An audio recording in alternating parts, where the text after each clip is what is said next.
Welcome in to Live Impact News on WCNC Plus. I'm Nick Sturdivant here with Jeb Goldman, in for Carlene Bragg. Jeb has the headphone on. Sometimes I'm able to get Jeb to chime in. It depends on the shift. He's busy. He has a lot on his hands. No, you don't have to speak, Jeb. You don't have to speak. Tough crowd, everybody. It's a tough crowd. Jeb is here in for Carlene. Look, we have a busy day, a lot going on. We're going to cover the latest when it comes to the government shutdown. Also, a couple of other stories are happening here locally. But first, we want to get to something big that's happening this weekend. That event that's really big that a lot of people are going to go to up in Concord. Yeah, that's the Bank of America Roval 400. A lot of folks are going to be there. I got a chance to go out there last year for last year's race. A great time. It's not just, look, the race is on Sunday, but a lot of folks building up towards that day are having a good time. But we got special guests ahead of the Roval 400. You see him right there, Austin Cindric, the number 2 car for Team Penske. Finished 4th last year at the Roval, and currently 12th in NASCAR playoffs. Look, Austin, I have to, say, I heard a couple of your interviews before. Dude, you're like locked in like a quarterback. Every time I hear you on the interview and you speak, man, you are locked in, dude. Thank you for joining us. Yeah, no problem. I guess that's how you have to be. But, definitely a lot going on this weekend, as you said. A lot going on this weekend. Let's get right into it. So, look, you had a late race incident last week in Kansas. How are you mentally coming in this week at Roval? Yeah, I mean, I think looking at the points and obviously the situation, like if we want to go race for a championship this year, we have to win this race to advance to the next round of the playoffs. So I think the goals are quite simple. For us, obviously a lot easier said than done. Just go out and win. As you said, we had a good event there last year, but past success doesn't necessarily always equal future success. So you definitely got to go out and put our best foot forward. So it's a fun weekend regardless of kind of the pressure and what's going on, because it's one of the few weekends that we get to race pretty much at home. I mean, the entire industry NASCAR is based in the Charlotte area, so I can sleep in my own bed, and everyone has family and friends that come out to the race. And I actually grew up racing at Charlotte Motor Speedway, so it's always really cool to get to go there and think that I'm driving one of the big cars. So I'm excited about the weekend and just lay it all out there. Does it take a little bit of the pressure off being that, look, you're a local guy, you get to sleep in your own bed, you're familiar with it? Look, again, you finished fourth last year, had some success. Does that give you confidence and just being home, does that take some of that pressure off? Honestly, it's weird not staying in a hotel before you race. I mean, it's nice, but like you wake up in the morning, you're like, I get to drive a race car today. That's cool. Like usually you don't associate the two with each other. So I think that part is probably more weird than normal, but otherwise, it doesn't affect the job a whole lot. I mean, at the end of the day, winning the NASCAR Cup Series is no easy feat. So we're going to have to do and apply everything that we have and that we know to be able to get this win. So, but otherwise have a strong weekend as well. I mean, still be able to get points and try and go after it. But no, it's a tricky racetrack, and it's a difficult one to manage, especially if you lose track position. Yeah, as you mentioned, it's a tricky racetrack. I've had a couple of folks ask me who are now familiar. They're like, why do they call it Roval? I'm like, road, oval, is a mixture of both. So it makes things tricky. With that being said, with a tricky course, with the stakes high, do you change up the game plan going into this week? I don't think so. I mean, I think it just emphasizes a few things. I mean, between the track layout, but also what's at stake. And for us, I mean, Saturday's going to be just as important as Sunday.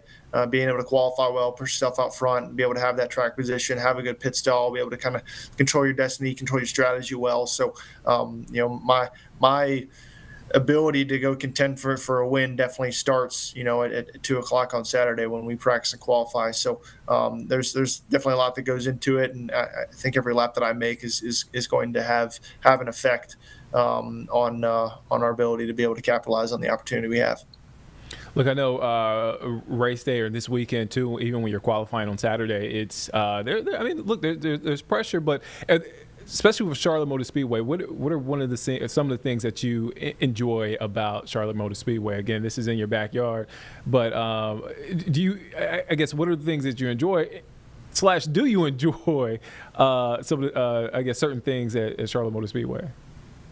Yeah, well, we get to race at Charlotte twice a year. Obviously the Coca-Cola 600 on Memorial Day weekend is obviously one of our crown jewel races. But then coming back for the Roval, which is a complete switch up from what we have on the high speed oval to the road course race that they put on through the infield onto the big track. So it's definitely a change of pace from what's normal, but otherwise, I think just the fact that it's at home, I think that's what makes it probably the most special. I mean, there are definitely things that I enjoy and corners that I enjoy throughout the lap, but I think just being at home, seeing everyone's friends and family, like all our shop-based guys. I mean, we do a lot of racing on the road, have a road crew, have a pit crew that travels. We have people that travel, but we also have people here, in town at home that do a ton of work for our cars and our race teams. And at the most important part of the year in the playoffs, a lot of them will be able to go out and actually go see the work that they put in and go watch us do our thing. So it is fun to have kind of the hometown cheering you on. I mean, I think that applies to everyone in the series, but that is a fun aspect of this weekend, is that a lot of those shop-based folks actually get to go see the product that they put together for us. My last question before I get you out of here, man, how you block out the noise, distractions. There's a lot, obviously, surrounding this weekend. Obviously, the stakes are high, but how do you zone in? How do you block out that noise? I think it's two things. I mean, for me, I'm a pretty internally motivated person, and obviously with what we have to do this weekend, we have to produce the maximum, but I just lose myself in my prep work and kind of leave it at that. That's what gives me, confidence and trust that I can go out and just do the job that I've been able to do in the past. And I think the other thing that gets me going is just seeing all the hard work that the team pours into moments like this. High stakes, everything's on the line, and I've got a great group behind me. The guys are actually just finishing the car now. I'm at the shop, so it's fun to see that. It's fun to put the pressure on and see what you can do. Locked in as always, Austin Cindric, number 2 car for Team Piskey. Dude, enjoy as much as you can. Good luck out there on the track, and thank you for your time, man. Yeah, appreciate it, man. Thank you, sir. Of course. All right. Again, Bank of America World 400 this weekend. Again, a lot happening this weekend. Panthers also home on Sunday. A lot happening. All right. So let's take a quick break. We'll be back here in 2 minutes here on Live Impact News on WCNC Plus.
Welcome back here on Live Impact News on WCNC Plus. I'm Nick Sturdivant. Thank you for joining us. Thank you for staying with us. We want to get to something that's happening live right now. The Senate floor. This is a live look at the Senate floor on Capitol Hill.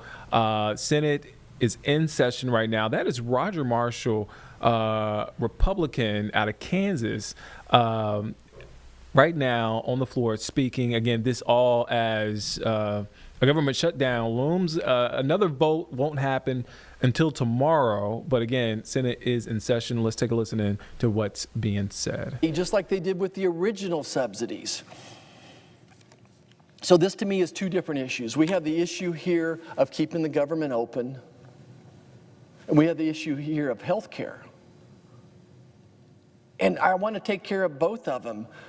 But it's going to take weeks, probably months, for us to come up with a solution for these COVID subsidies.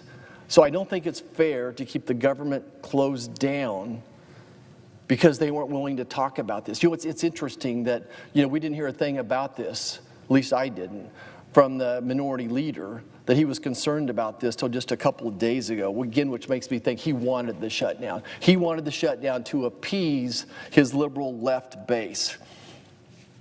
Here's another argument the Democrats are making. There's a fight about health care for illegal aliens. And I don't think anyone can argue that before our working families tax cut bill, our signature bill that's going to grow the economy, that before that legislation that illegal aliens were getting health care. Even the CBO, and I hate to pick and choose when I use the CBO numbers, but the CBO said 2 million illegal aliens were getting health care subsidies or free health care because of the loose, just unfettered process that states were using to verify who was eligible for Medicaid. That's not me, that's not a Republican. So the CBO said 2 million illegal aliens were getting care each year on the backs of American taxpayers. And I don't know if that number's perfectly accurate, but if it's 1 million, is it 2 million or 3 million, certainly illegal aliens were getting free health care on the backs of American taxpayers. So when the Democrats want to go in there and gut that bill, and end the fixes, the loopholes be closed, I don't know how they can look America in the eye and say that that's not the case. But regardless, I think that's a small issue. I think that's a red herring. That's not really what the issue is. There's just one more thing they can argue about to get America's eyes off the true challenge within their own party.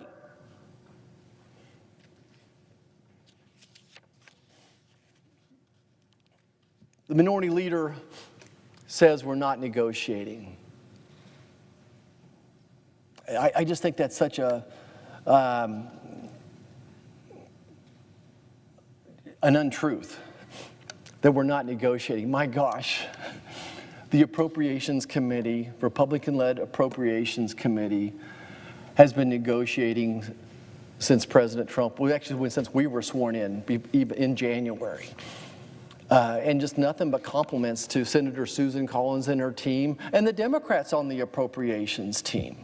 They're doing their job. But Leader Schumer, Minority Leader Schumer, wants to do this negotiation in the back doors. He wants to continue the status quo where for the government funding, they go back in behind a door in a closed office, the cameras are off, and they want to cut a deal. You talk about the four corners up here, the Speaker of the House, Minority Leader in the House, Minority Leader in the Senate, and then the Majority Leader, the head of the Senate here, of course, John Thune. So Senator Schumer thinks they can go behind closed doors, and there's 2 New Yorkers in that room, and build all their bridges to nowhere. But Republicans want to fund the government in open daylight through the Appropriations Committee with the lights on, the cameras on. The Appropriations Committee passes legislation. There's 12 buckets of funding to fund this discretionary spending that Senate Republicans are trying to lead here. 12 buckets of funding. Again, under great leadership, they've passed 8 of these 12 buckets out of committee. Now, almost 90% of funding for the federal government discretionary spending, again, of course, that they've already finished the job. Senator Collins has done an incredible job getting it through committee, bipartisan. I mean, you look at the votes on these bills, it's like 25-0, 23-2, 24-1. Huge bipartisan victories done in the light of day, and then those should come here to the floor and let America see exactly what's in them. And if there's a bridge to nowhere in there, let me stand up here and offer an amendment to strike that funding. And then let that senator defend why his or her state should have this bridge to nowhere. That's what's supposed to happen, the light of day. But Senator Schumer wants to go back to the dark ages where he can go in a back New York room, and then cut a deal for all of his bridges to nowhere. The House, I believe, have passed all 12 of their funding bills out of committee. Now, we've got 3 of those across the floor. There's 5 more sitting there, but Senator Schumer refuses to release anybody on. All right, so you're watching Live Impact News on WCNC Plus. I'm Nick Sertivant. Happening right now is a discussion on the Senate floor, but we want to take you now to a press conference there in the UK. This is after police declared a terrorist incident after 2 people were killed and 4 others injured, seriously injured, on Thursday when a man rammed a car into a crowd and stabbed people at a synagogue in the northern English city of Manchester. Let's take a listen in to what's being said. Thank you.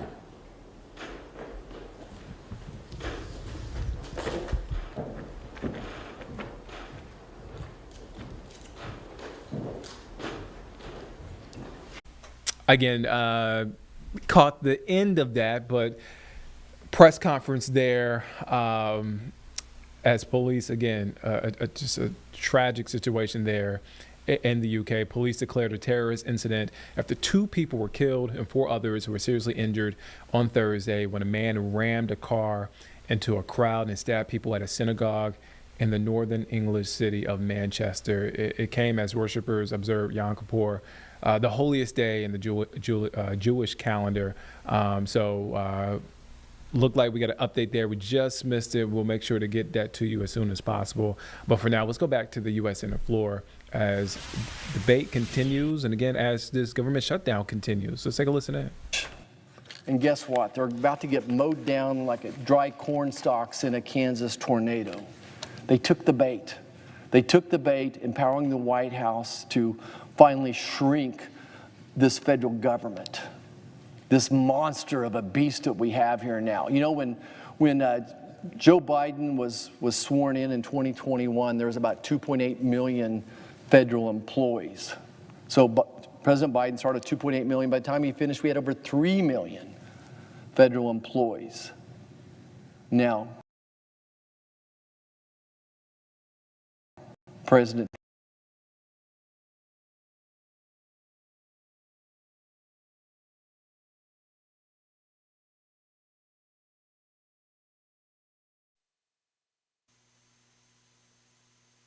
started 2.8 million. By the time he finished, we had over 3 million federal employees. Now, President Trump has kind of split the difference there. So we're still not back to pre-COVID, pre-Biden levels of federal employment. Look, I'm grateful for every federal employee, and many of them do incredible work. But I think it's no secret that we could all be a little more efficient, that we all could work a little harder. And if we had a few less regulations, I think we would need a few less federal employees as well. I don't want to be, sound calloused or not caring.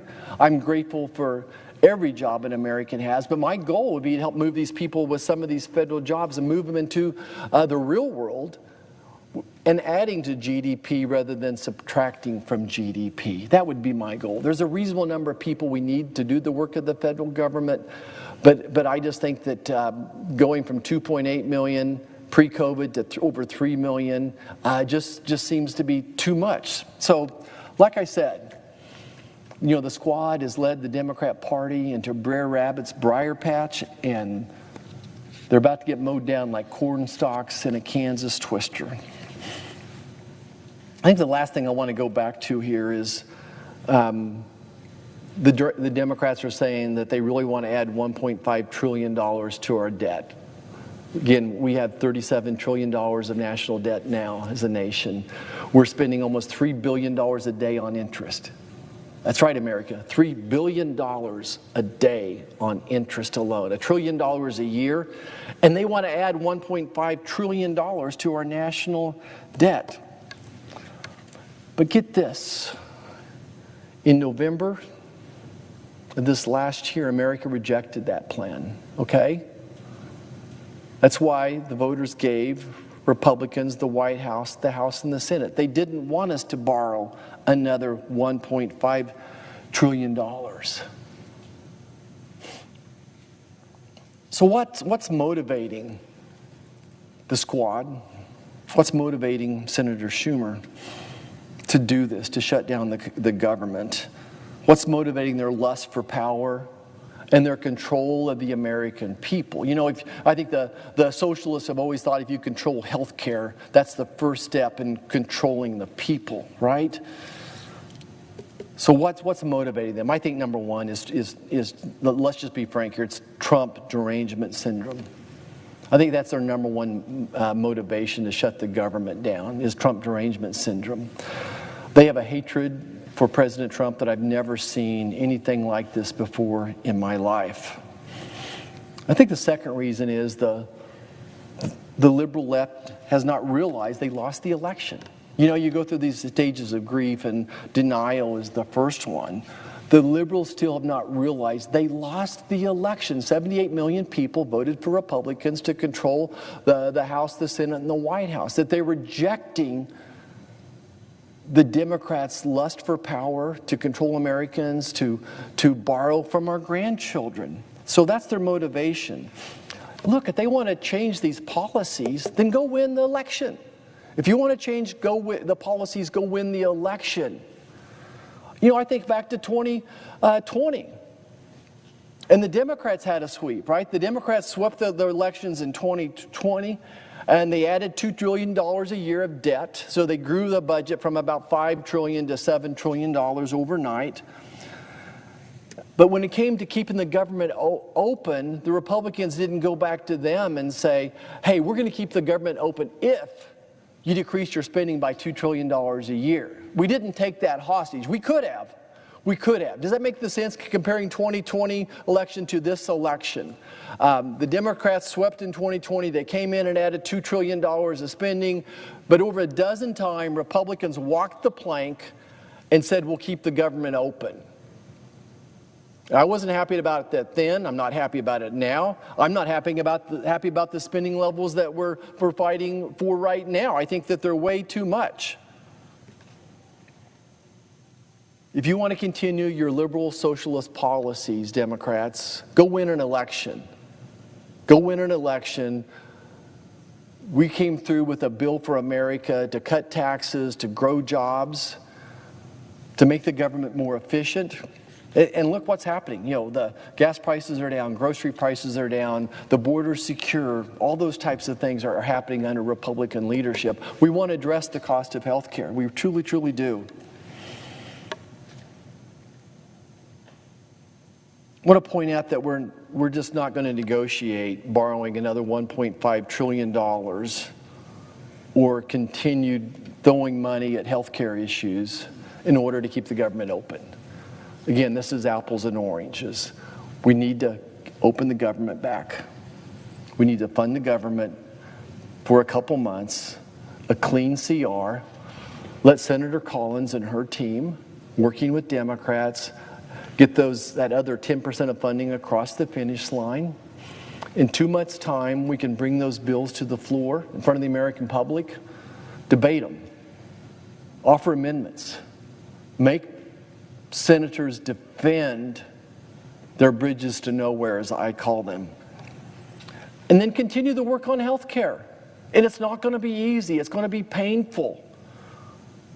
When $5 trillion is being spent on health care in this country every year, and all these big corporations are grabbing that money as it goes by their front desk, it's not going to be easy to drive down the cost of health care.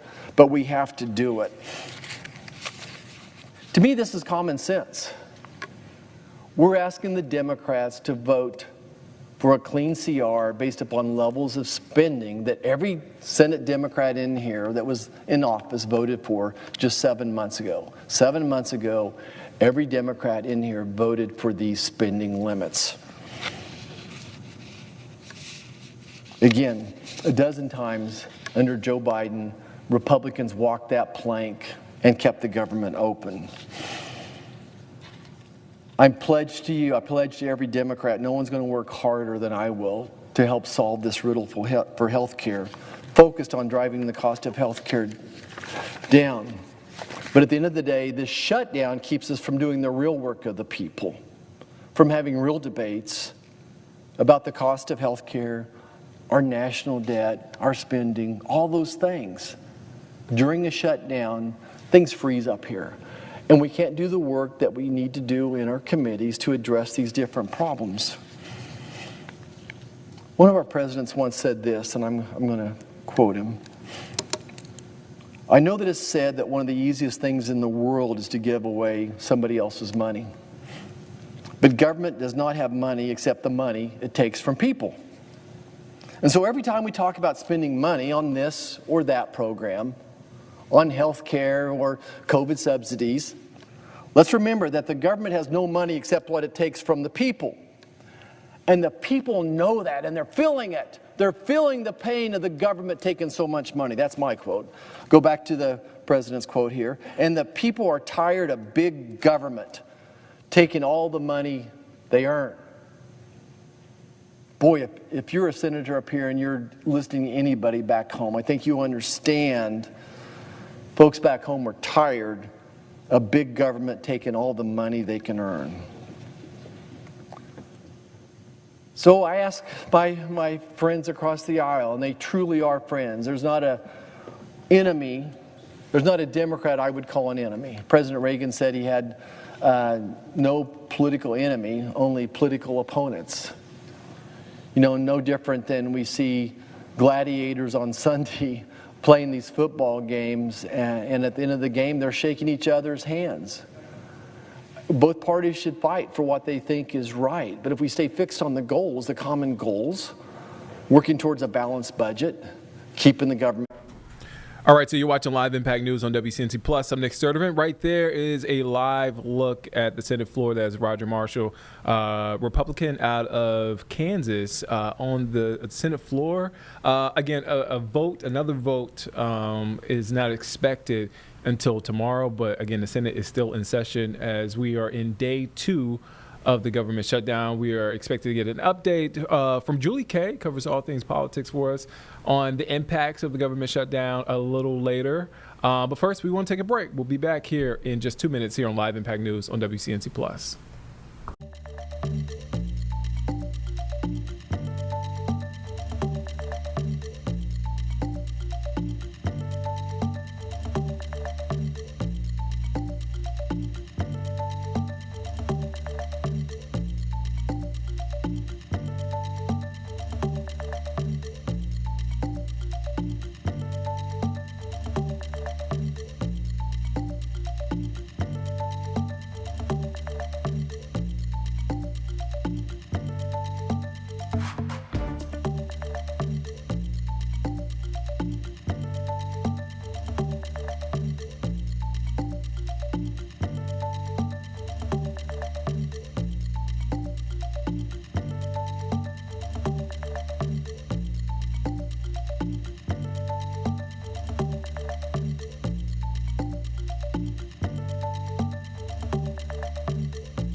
Welcome back here on Live Impact News on WCNC Plus. I'm Nick Sturtevant. Jeb is here in studio filling in for Carlene. Let's get to it. Let's get to a story that we broke yesterday, a big story here in the Charlotte area. And let's talk about some barbecue. Nearly century-old barbecue in North Charlotte which is a staple here, and it comes every October. It's coming to an end. The Mallard Creek Presbyterian Church is ending its annual Mallard Creek barbecue after 93 years. 93 years, people, a long time. You've probably seen it or probably been there yourself. The lines of folks, probably including yourself, in that line for the smoked pork, Brunswick stew. I've heard a lot about it. They hold it at a community house on Mallard Creek Road. And here in studio, we have co-chair Charles Kimry here in studio. Charles, thank you for your time. Thank you for having me. I wonder how many questions, how many phone calls, how many text messages have you got since yesterday? Yesterday when we released it, my buddy Bill, the other co-chairman, we've gotten hammered the past 24 hours. It's been crazy. Oh. But we appreciate the support over so many years, and also just the support of getting our news out to everyone. Yeah, and folks have been so supportive. Obviously, by the lines of people that are out there each year for, you're talking about 93 years. When did you come to the decision? When did you guys come to the decision to end it? We started having some back of the house discussions after last year. Yeah. That we may be waning quicker than we were expecting, and we just have the way we're set up, where you would think that anybody can put on an event like this and anybody can do this part. We have a committee, and the committee makeup is almost 40 people. So you can imagine. Yeah. You can imagine the opinion number. There's a tight group that actually know how to put this event on successfully, really without even thinking about it. Yeah. And it's generational. And we pretty much determined towards the end of last year's event that some of our key folks are aging out. We know that the landscape of our community is changing. We know that the demographics of our church itself are changing. Our church meaning Mallard Creek Presbyterian, not the church universal, but our particular church, our house. Mallard Creek has gone from being rural, outlined with barbed wire and pastures, to being encircled with sidewalks and apartments. It's our landscape's fairly unrecognizable to what it was 10 years ago, even 3 years ago. So we changed quite a bit. So with the generational leadership of the event choosing to move on for so many different reasons, we felt it's best just to back out, count our blessings over the 93 years, and everything's got its life cycle, and 93 was it for us. Man, that's a great life cycle right there. 93 years, and as you mentioned, Mallard Creek, I'm up there often. It is every time. It seems like every couple of months there's something popping up. Apartment, shopping center. Right. I think a Starbucks just opened along Mallard Creek. So I bet logistically, that could be tough to plan a huge event. The event would draw close to 20,000 people. Yeah. Either coming through our drive-through or coming in to dine in and sit and stay for a while. But we would estimate 20,000-ish people. And one thing that has not changed is Mallard Creek Road is still a 2-lane road. Yeah. And it's a major artery, out of downtown, really. Graham Street out of downtown turns into Mallard Creek, and on to Concord Mills it goes, and on up into Cabarrus County. But the logistics of the day of the barbecue, that's easy. We had the sheriff's, Randolph County Sheriff, on board with us all the years. We had State Highway Patrol, the news media helping kind of direct things. So the day of was a piece of cake, and would still be a piece of cake. It's the preparation leading up to it that we just couldn't stomach the possibility of potential failure this time. Well, can you talk about some of that preparation? Again, as you mentioned, so many people involved, and it's not just a simple, hey, we show up and we're gonna barbecue, we're gonna smoke some pork. Can you talk about the preparation that goes into making this event what it is? Because I think there's some people that may not know. Yeah. So honestly, our other co-chair, Bill Wood, and we would make notes throughout the couple of weeks of the year prior. We just pull a paper pad out of our pocket and just make notes. We would have a committee meeting a month or so after the event. Everybody say what went well, what needs to improve. So we start thinking about the next year. And from a management chairman level, he and we would start as soon as, say, January, just really thinking about the coming 10 months. Normally in August, our committee of 40 would get together and say, okay, barbecue's coming. Here's a recap of what we talked about back in December or so. And we would start planning. It was, even though it's a gigantic event, massive event, the 4 or 5 key leaders that kind of supported Bill and I, we knew exactly we would decide as a committee, okay, political year may be a little off, the crowd may be a little off, let's do this many pounds of barbecue and this many gallons of Brunswick stew. Right. Trying to anticipate the crowds down to that. I mean, we would even have it down to how many plates we wanted to order ahead. And we would have our committee meeting in August. Bill and I would make orders from the distributor, mainly one distributor, in September, right after Labor Day. Things start churning. PR goes out, posters get made. Come the 4th Thursday in October, there we were with 20,000 people staring us in the face expecting something. So it seems daunting, and it is daunting, and it was daunting. As many years as we did it, it wasn't impossible with our experience. You guys went out with a bang. A presidential election Last year was really nice. Yeah, a great turnout. I remember that. How did you get involved? Because it's a lot of planning. It's one thing to be there and to be a member of the church, or just to be a community member.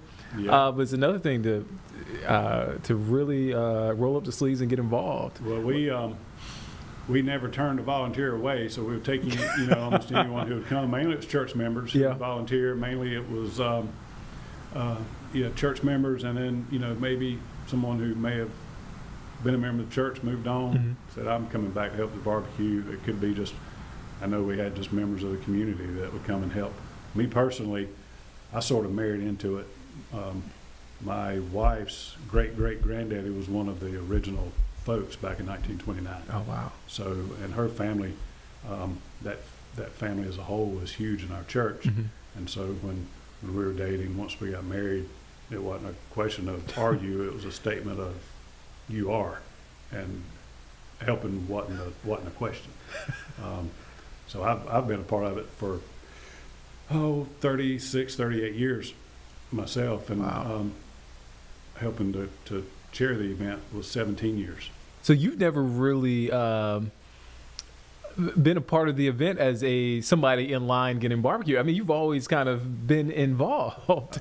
For the most part. For the most part, I can remember once or twice, some of us from high school all the kids from Mallard Creek would skip school that day to help at the barbecue. So we thought, what in the world is this? So I can remember we skipped the afternoon one year and went to the barbecue ourselves just to eat. That's the only time I ever went, just to go. Just to go. Yeah. I was just about to ask you what your favorite memory from the barbecue. Like, is there one moment or moments that stick out? Oh man, there's so many memories of our kids, growing up, being there, and our rule at our house was you had to be in 4th grade to be able to skip school to be able to go to the barbecue, and each of our 3 knew it, and they were so excited to be there that day. We've got one picture of one of our daughters, and she was maybe 4, and we were setting up, and we would always cover a portion of the grounds with wood chips. So we'd bring in dump truck loads of wood chips, and she was just standing in the middle of those wood chips and just throwing her hands up, wood chips all over the place, and we've got a big print of that picture in our house. Stuff like that. Yeah.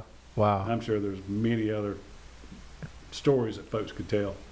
I'm sure. Are you at peace with the decision? Yeah, we are. Yeah. Yeah, we are. It was a hard decision to make, and it was fairly heartbreaking to do it. Yeah. Because we all knew how much love and effort went into I don't think creating this event was really the idea, but it started and it just carried on. I mean, it wasn't a matter of we're going to start here and we're going to end up there. It just happened, and all the people that were part of it way before any of us that are, have been a part of it recently were around. It's going to be a void for the church, for our church, financially, so far as that was an easy one big major day to raise a lot of money to go do a lot of good with. Now there'll just have to be other ideas come up with that can be done, more, what would I say, common, I guess. Yeah. A little less unique. Yeah. Because our event was definitely unique. But one thing, again, we were talking before this, it's not off the table that this could come back one day, though. It's not off the table that it could come back. You're right. I mean, I don't know what it would look like or what it will look like, but you never know. Yeah. Have you got? I know I asked you earlier about the number of calls and texts. Have you been able to respond to everybody? Everyone that's reached out to me, I have. Yes. Okay. Yeah. I don't know about my buddy Bill, but everybody that's reached out to me, I probably had 100 texts yesterday. Oh man, what were some of those conversations like? Oh, we're sorry to hear it. Mm-hmm. Y'all done a good job. You've done a lot of good. We're gonna miss it. Yeah. I didn't have any "what in the world are you thinking" type text. That's good. Luckily, I mean, I'm sure there are on social media. People always have to find something to complain about, but I think we made the right decision for the circumstance we were in. And look, with comments, I tell Jeb all the time, I don't check comments, so you can delete those comments. Yeah. No, I don't. You can tell I care less. Charles Kimmery, co-chair of Mallard Creek Barbecue. Thank you for your time. I know a lot of people have questions about it. I know a lot of people are sad, but you guys did great work. 93 years. That's phenomenal. 93. Not a lot of things last 93 years, and you guys made it. So thank you. Thank you for the event. Thank you for having me, and thank you for coming in. I just hope some good has turned out for someone on behalf, because of the barbecue. Of Over course. 93 years, I would certainly hope so.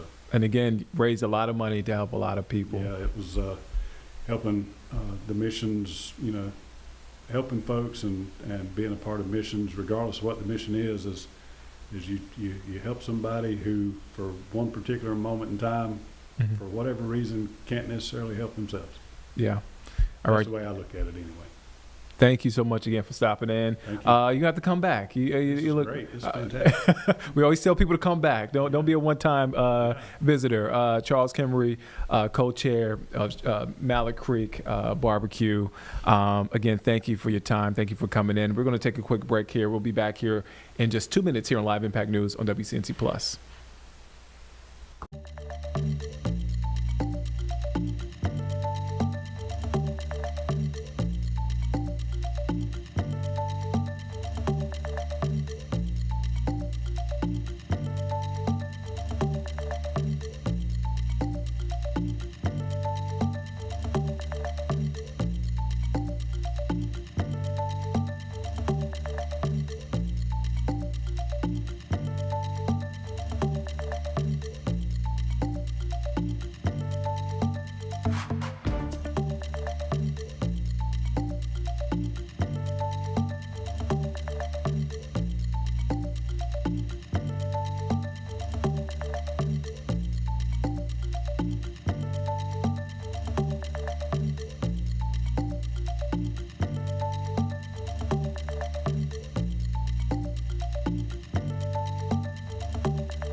Welcome back here on Live Impact News on WCNC Plus. I'm Nick Sturdivant. Thank you for hanging with us. The time now 1:18 here on the stream. We are chugging along. We want to get a quick check on our forecast. So let's check in on our full forecast on this beautiful, beautiful, beautiful Thursday. Well, good Thursday afternoon to you. I'm WCNC meteorologist Majestic Storm. It's another gorgeous day outside. We have plenty of sunshine. Temperatures are a touch cooler than where we were yesterday, but it's still really comfortable. Plan for mid-70s, sunny skies today, and you'll notice over the next several days that those cool mornings sure feel like fall. We'll expect that again tomorrow with a mix of upper 40s and low 50s. And then if you're already making those weekend plans, it is going to be warmer. Not only will we have the return of some low 80-degree temperatures, but the humidity is expected to spike up. Rain showers, though, should hold off until next week. This lunchtime forecast is looking nice, mainly into the 60s and 70s. Not seeing any big problems out there. There's the rest of the day today. If you have any afternoon plans, whether you're heading out to a lunch or just picking up the kiddos after class, it's going to be a good day to just get outside, get some fresh air. Maybe you need to rake some leaves or work in your garden. I'd say absolutely do it. Now, yesterday was a beautiful first day of October, wasn't it? We had plenty of sunshine, low 80-degree temperatures, and today we do have some northeasterly winds. So with that being said, it's going to make it feel just a bit cooler, only for a day, and then we'll start to see those temperatures rise back up. So plan for mid-70s today. Unless you're in the mountains, this is where it is going to be, of course, a bit cooler. 62 in Blowing Rock today and 65 in Boone.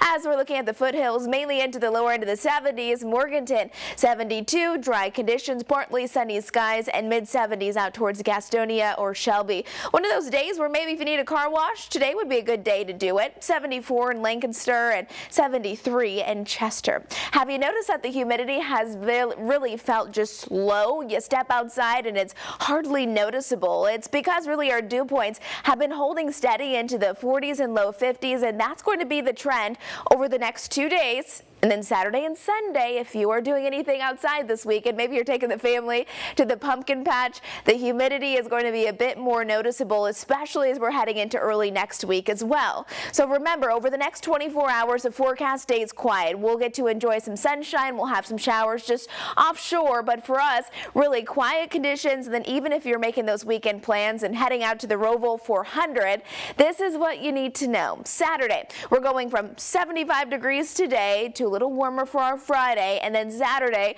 low 80s. I think we'll have plenty of sunshine as we're kicking off our weekend. And on Sunday, the race starts at 3 o'clock in the afternoon. Temperatures still holding steady into the low 80s. I do think we'll have more cloud coverage, and that humidity will likely make it feel a little warmer than our actual air temperature. On Monday, a small chance for a stray shower, and temperatures rise just a little bit. 82 will be your high.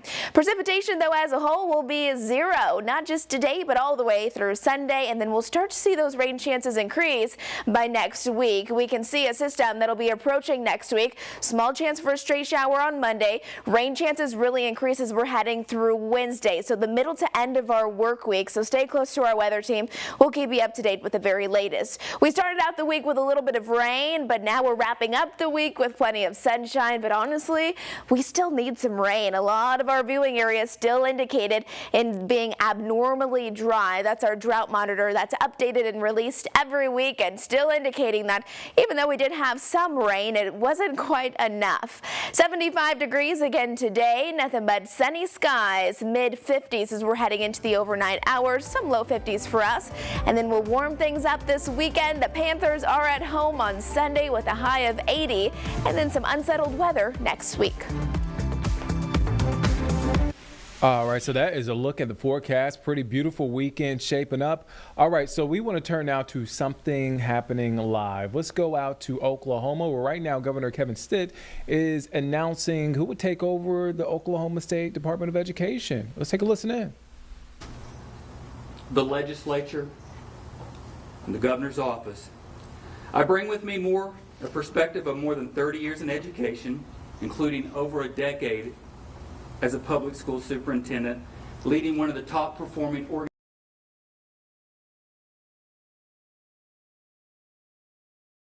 organizations in the country, high performing cultures. I know what works and I know what gets in the way. Our work begins with 3 clear priorities. Number 1, reading proficiency, because every student deserves the gift of literacy.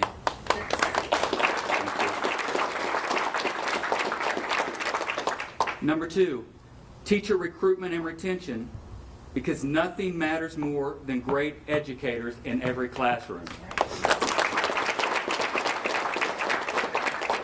And number 3, career pathways, because every graduate deserves more than a diploma.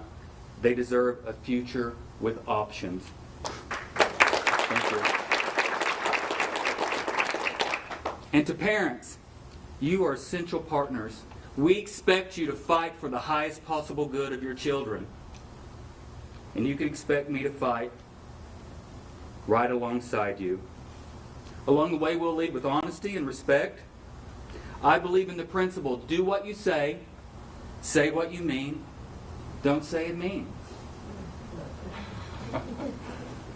That's how we'll operate as a state agency, and that's how we'll treat one another. Before I close today, my friends, I'd like to introduce my wife, Leanne.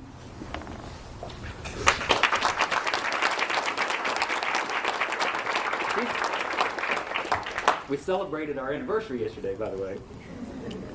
She supports me in everything, and I'm also proud to introduce, Eva's in 5th grade back here. Oh, there she is. Hi, sweetheart.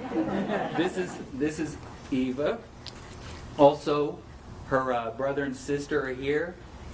Jordan is there in the back. Jordan, stand up, sweetie. And her brother Blake. Blake is responsible for a divided house, having gone down to Norman a few years ago. And I especially want to reiterate my appreciation to the transition team. They're putting their careers,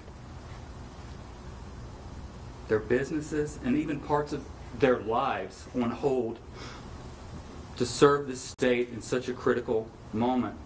This is not a small thing. It's a gift of time, energy, and courage. And I want every Oklahoman to know how grateful I am to them. Thank you very much.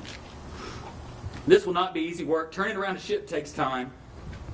But in the next 15 months, we can calm the waters, rebuild trust, and lay a strong foundation for the future of Oklahoma schools. So today I ask you for your patience, ask you for your grace. Together we will steady the ship and make sure it's pointed in the right direction for every student in our state. Thank you, friends.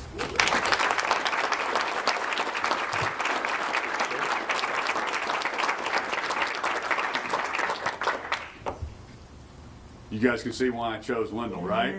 He has such passion for this, and just a great leader. And in Oklahoma, we're lucky to have you at the helm of the ship. And so now I'm excited to announce that Dan Hamlin is going to be joining this team as the Secretary of Education. So Dan, come on up here.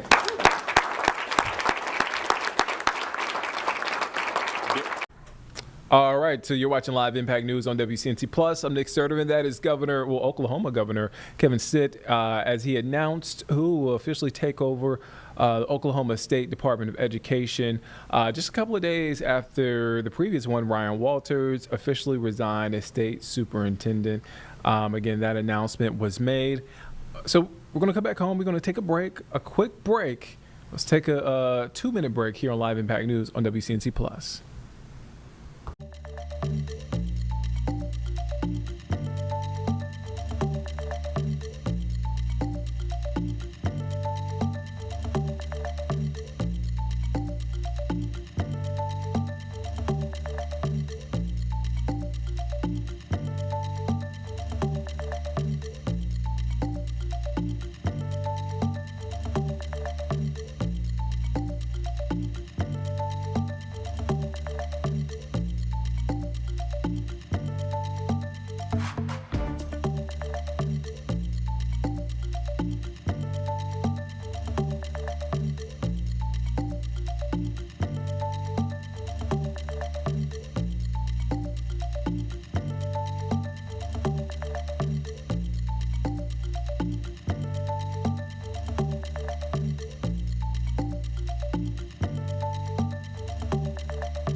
Welcome back here on Live Impact News on WCNC Plus. I'm Nick Sturdivant. Jeb is here in for Carlene. All right. We've covered it a lot yesterday and even into today. We're day 2 into the federal government shutdown. And look, we're learning more about the impacts it's having on immigration. WCNC Charlotte's Julie Kay is here covering all things politics for us. You were here yesterday as we discussed the initial impacts, food bank impacts, talked to lawmakers. Today, another angle, immigration. Yeah, I fear I will be here every day for the foreseeable future You talking will. about this. But yeah, so we're kind of in this process of, okay, this is happening. What Yeah. are some of the secondary impacts that people aren't immediately thinking about? Of course, the first thing is people not getting paid. But there's Yeah. secondary impacts of this that I think we're going to see get a lot worse depending on how long this continues. So we looked into some things that we knew happened last time in 2019, 2018. When that happened, the backlog of immigration cases in immigration court was worsened because immigration courts are mostly, if not almost entirely, funded by Congress. So the difference this time, we expect some similar impacts. The difference is that the backlog was already so big. Last time, our immigration court here in Charlotte for North Carolina, around 2018, 2019, it was in the 21,000 cases backlog.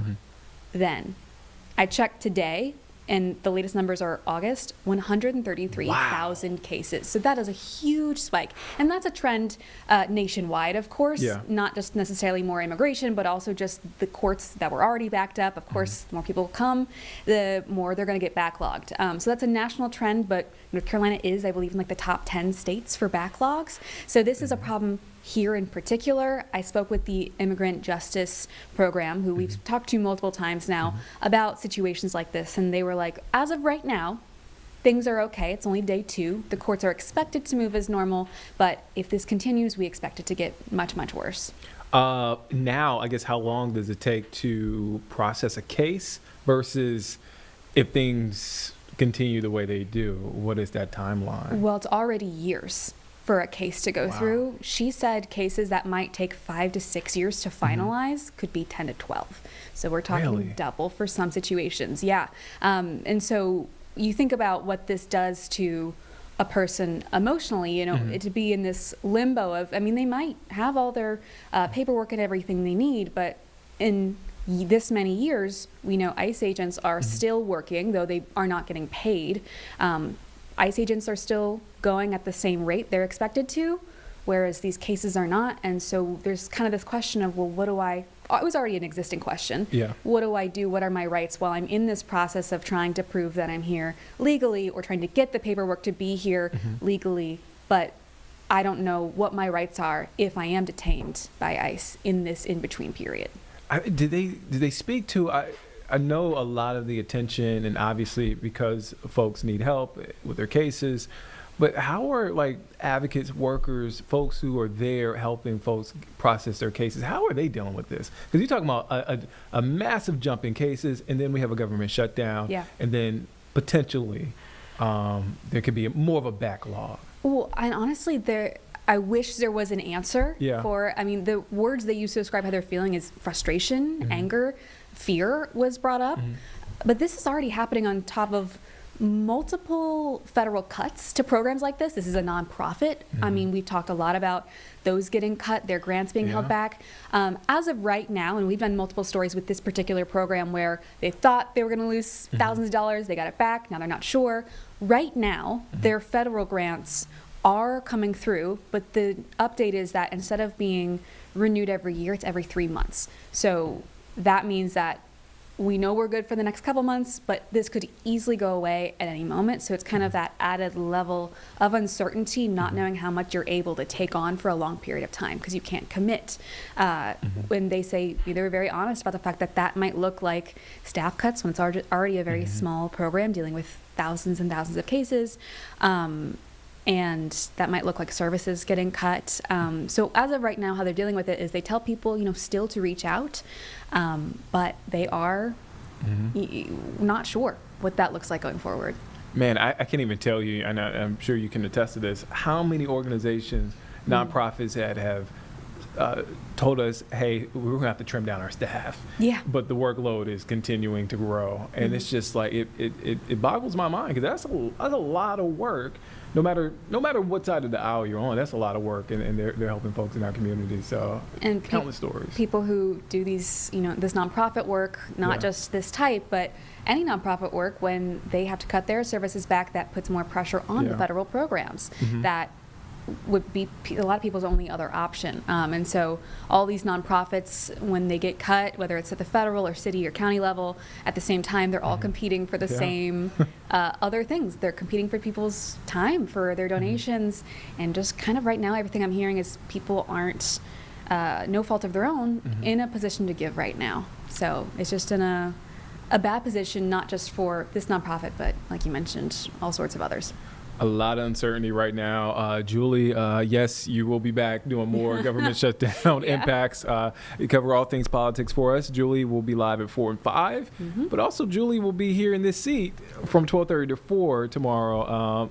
And from 9 to 11:30 in the morning. So 9 to 11 tune in all day long, I guess. Yes, Julie will be here holding it down. But in the meantime, we'll see you at 4 and 5. Yeah, that's enough for now. Yes, that's enough for now. Julie, thank you as always for your time.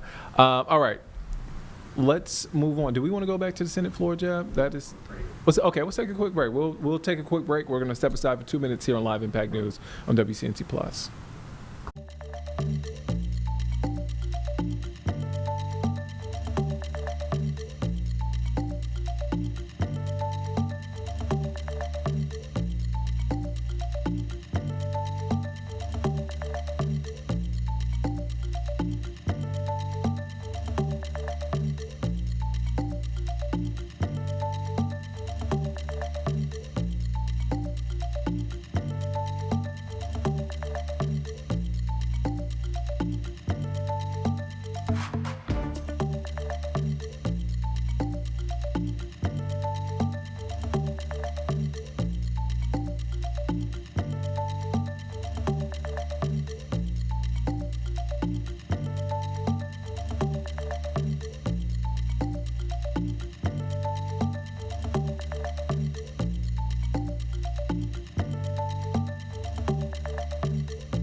Welcome back here on Live Impact News on WCNC Plus. I'm Nick Serderman. We are continuing to cover what is now day 2 of the federal government being shut down, happening right now. The Senate is in session. Right now, they're debating, they're talking about the impacts of the federal government shutdown, both sides of the aisle, essentially pointing fingers at each other. This is a live look at the Senate floor on Capitol Hill. Let's take a listen in to what's being said at this moment. In this country, know that date, even if they're not a senior relying on Medicaid, their kids, their spouses, their grandkids kind of know when that savings, if they had any savings to begin with, is going to run out. So Medicaid goes way beyond the individuals who have no savings at all. It actually helps people that do have some savings. It helps people that have worked their lives through, like my dad. Medicaid is there as a safety net for people. Over the last few months, I've heard from thousands of constituents, including seniors in Minnesota, from Sunrise Village in Malacca that I visited, to senior living in Watkins or Winona, to the Pillars at Prospect Park, and Episcopal homes in the metro. They are worried about their health care. I heard from one constituent from Inver Grove Heights who told me that Medicaid helps her to afford the cost of her father's memory care. I think about what a constituent told me who works with adults with disabilities. She is a mental health therapist for a woman who had a tracheotomy and is wheelchair bound who requires nursing care. She's also the aunt of a man with Down syndrome with many needs who's in a residential home. She said, I'm concerned about the possible Medicaid service cuts to the people who most need it. I've also heard from a constituent named Lola, whose daughter was diagnosed with leukemia. A social worker advised Lola that her employer-based insurance may not cover the cancer treatments her daughter needed and connected her with Medicaid.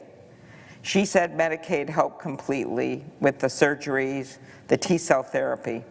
Lola said using my own insurance would have caused a lot of delays because it would not have covered what she needed. And Robbie, who after years in an adult foster care facility now lives independently with a roommate because of Medicaid's disability waiver and community-based services. I've got to meet some of these incredible Minnesotans visiting care providers who help people with disabilities, thinking about the progress we've made so people can either live at their home or they can live in a group home and they can have jobs, and we just can't go backwards. People will feel the impacts of these cuts, and we know it. And I'll close with this. After learning that her insurance cost is set to skyrocket next year, a woman asked, what can you in the Senate do to make sure I don't have to stop getting my insurance? We can do something, and it's something that so many of my colleagues agree with, especially after the cuts that were made, especially after the bludgeoning tariffs, what they're doing to the cost of things for people. It's not going to fix everything, that's for sure, but it's going to save a lot of lives, and it's going to help people contain costs so they don't go over that cliff. As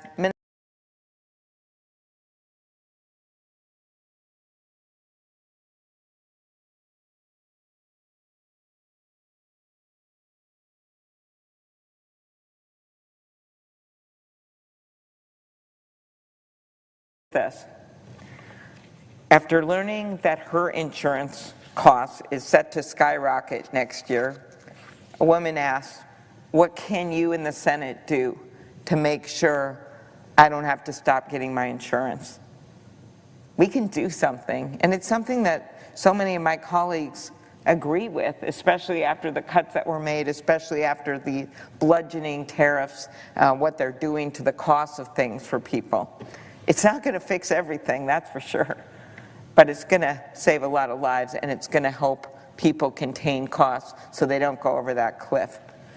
As Minnesota's former senator, I have his desk, Hubert Humphrey once said, the moral test of government isn't just how it treats the young and healthy.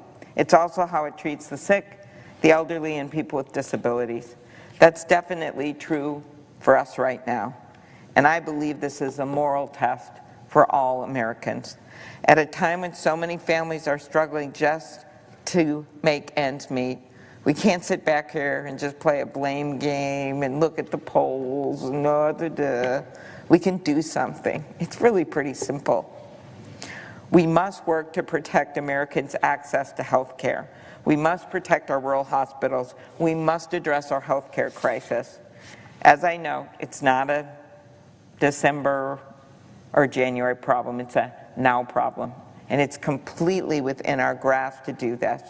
And it's certainly within the President's grasp to bring his party with him. So stop, Mr. President, posting those fake offensive videos and start helping Americans with their health care.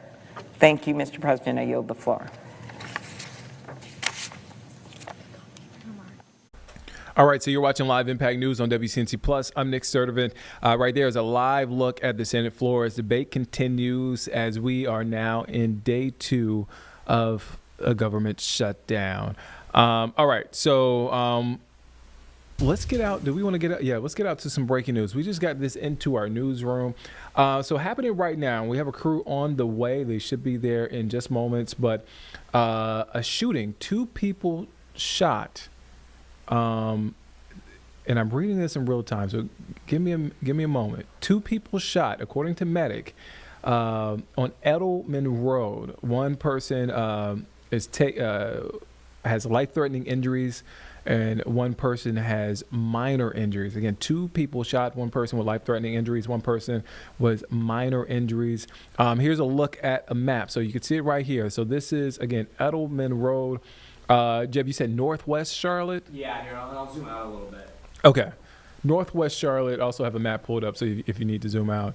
So you can see where it is. It looks like it is the address of it appears to be an address of a motel, and near a couple of other motels there. If you are familiar, there is a church just a block away from this. And this is right off of Freedom Drive. Right off of Freedom Drive, this is where this incident has happened. And again, according to medic, 2 people shot.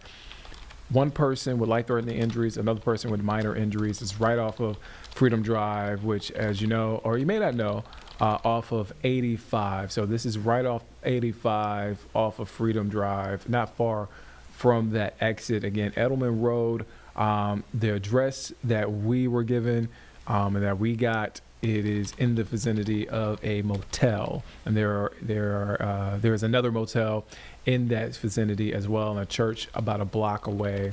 Again, we have a crew on the way. As soon as we get more information, and as soon as we get that shot up, we're going to take you there live and show you what the scene looks like and what's happening. Hopefully, we'll get more information to report to you. But that is what's happening now. 2 people shot, 2 people hurt in a shooting in Northwest Charlotte, Edelman Road. All right, let's take a quick break. We're going to take a step aside. We'll be back here in 2 minutes here on Live Impact News on WCNC Plus.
All right, welcome back here on Live Impact News on WCNC Plus. I'm Nick Sturdivant. So as we have been reporting all week, one on the looming shutdown, now day 2 into the federal government shutdown. We continue to get reaction. We continue to hear from both sides of the aisle, and we continue to discuss the impacts here locally and throughout the country. And so earlier we heard from GOP leaders regarding the federal government shutdown. Again, we are in day 2. Let's take you back to that press conference from earlier in case you missed it. Let's take a listen in.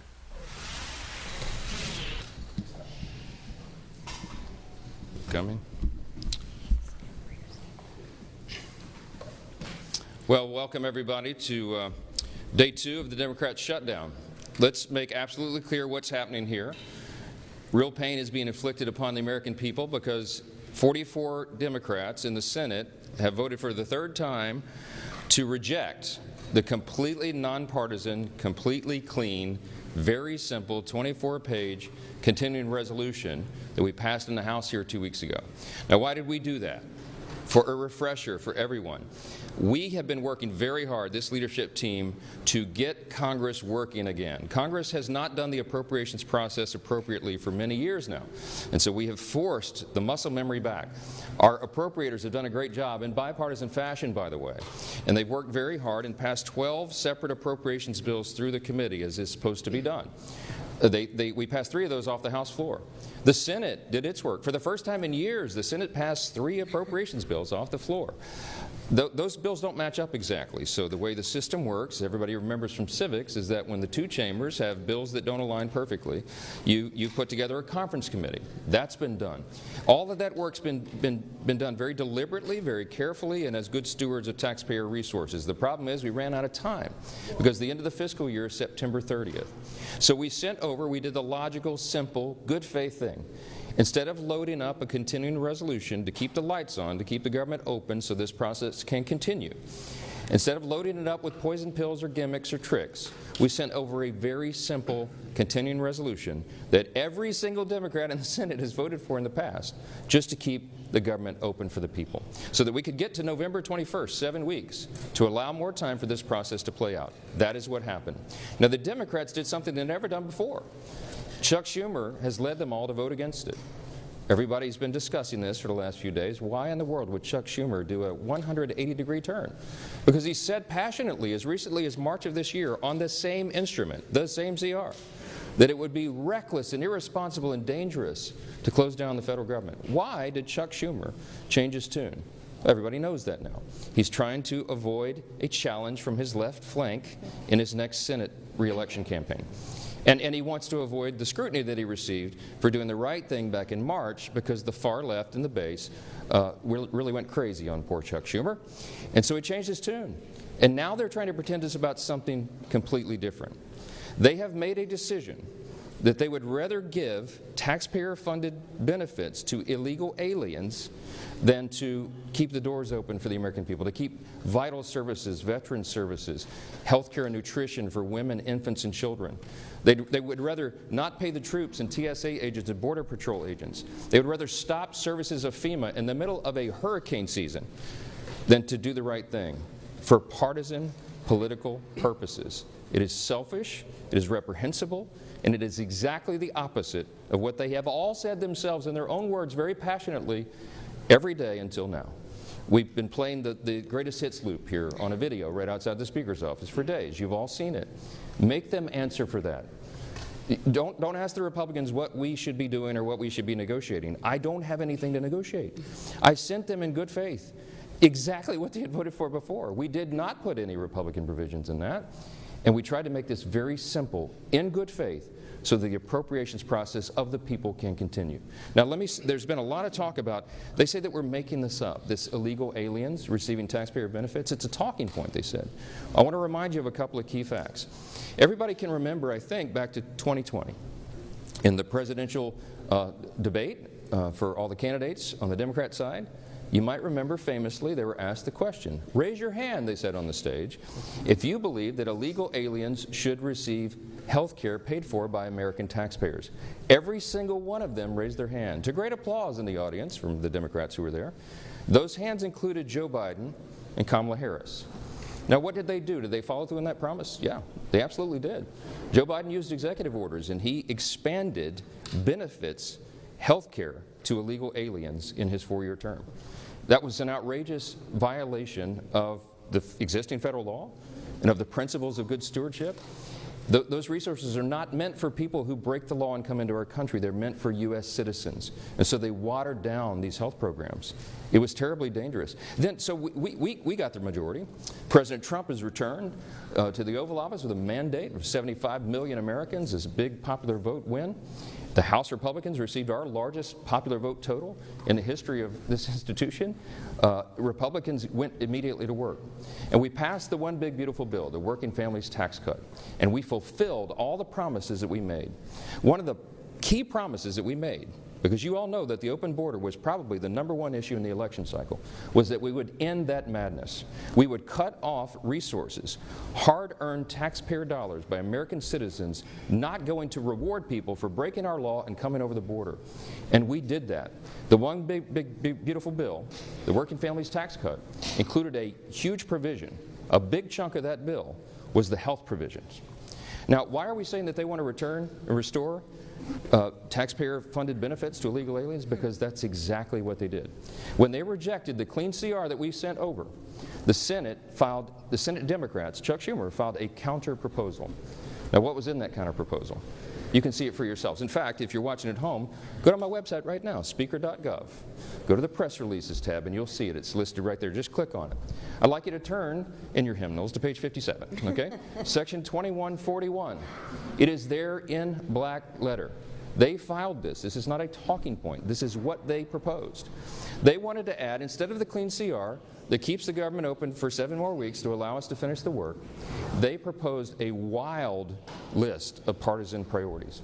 Among them, they want to return $500 million to the Corporation for Public Broadcasting to prop up left-leaning and biased media organizations. We're not doing that. The American people don't want us to do that. We don't need the Corporation for Public Broadcasting funded by taxpayers anymore because we're in their age of ubiquitous media. There's, what, 200 of you guys here? There's so many outlets. We don't need to do that. We're not going to do that. They wanted to cut, in the Democrats' counter-proposal, I want you to read it for yourself, speaker.gov. Go there and check it out. They want to remove the rural hospital fund that Republicans fought so hard to put into the one big beautiful bill. We set $50 billion aside to take care of rural hospitals. Why would Chuck Schumer want to get rid of that? I don't know. A lot of those rural hospitals are in red states. You have to decide for yourself what the motivations are here. But they say they're for health care. Why would they want to do that? The other thing that they put in there is very important. And on page 57 in section 2141, not a Republican talking point, read from the Democrats' document themselves. They said that they want to repeal the health provisions of the one big beautiful bill. Now, why is that so important? Because I want to tell you what those health provisions did. They eliminated all of the taxpayer-funded benefits going to illegals. There was an amendment that was sent over to the Senate to ensure that illegals would not be getting health care paid for by taxpayer dollars. Illegal aliens, okay? 43 of the 47 Senate Democrats voted against that. This is just a few months ago. The bill was signed into law July 4th, and we cut all of that out. Let me tell you what.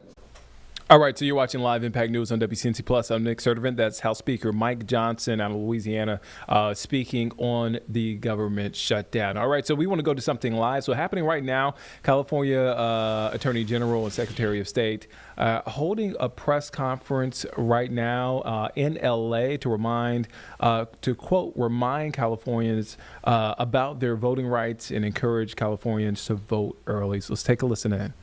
That'd be postmarked a day later. So this is important for the following reasons. That means that if those voters drop their ballot off at a U.S. Postal Service mailbox or post office on election day, it won't be postmarked until the next day, and it will not be counted. And that will be true for any community. And this is where our visuals are helpful here. This one. This will be true for any community that is more than 50 miles from one of California's 6 regional mail processing facilities. And you can see the facilities on the map that we have here today. So if you're 50 miles from these facilities on this map and you drop or you mail your vote by mail ballot on election day, it's not going to count. So if you want your vote to count, which I assume you do, because you're putting it in the mail, don't put it in the mail on Election Day if you are 50 miles from these voting centers. So very important. Again, that's why we're encouraging folks to vote early. If you do find yourself with your ballot in your hand, your vote by mail ballot, and you want to drop it off, make sure it's counted. There's a couple different things we recommend, especially if you're 50 miles away from one of these voting centers. You can go into a post office, go to the counter, and get it postmarked. That will ensure that it's postmarked on Election Day. You can drop it off in a ballot box. You can go to a voting center and drop it off.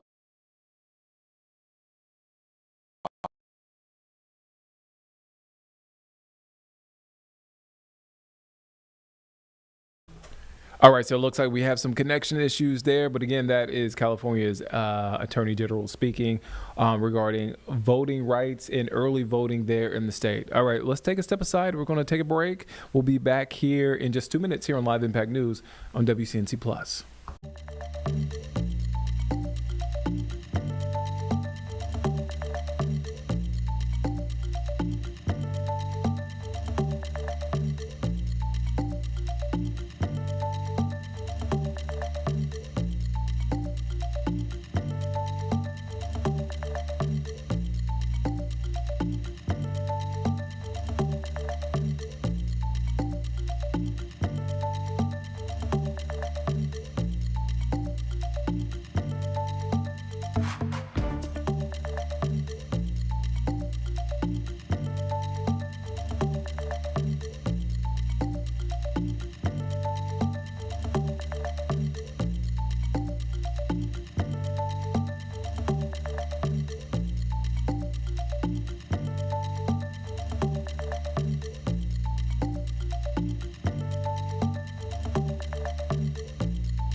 All right, welcome back here on Live Impact News on WCNC Plus. I'm Nick Sturdivant. Jeb is here in studio in for Carlene. Let's get back out to L.A., Los Angeles, where California's Attorney General, also Secretary of State, speaking on voting rights, also early voting as well. Let's take a listen in. To prohibit timely cast vote by mail ballots from being counted if they were cast before or on Election Day but arrived after Election Day.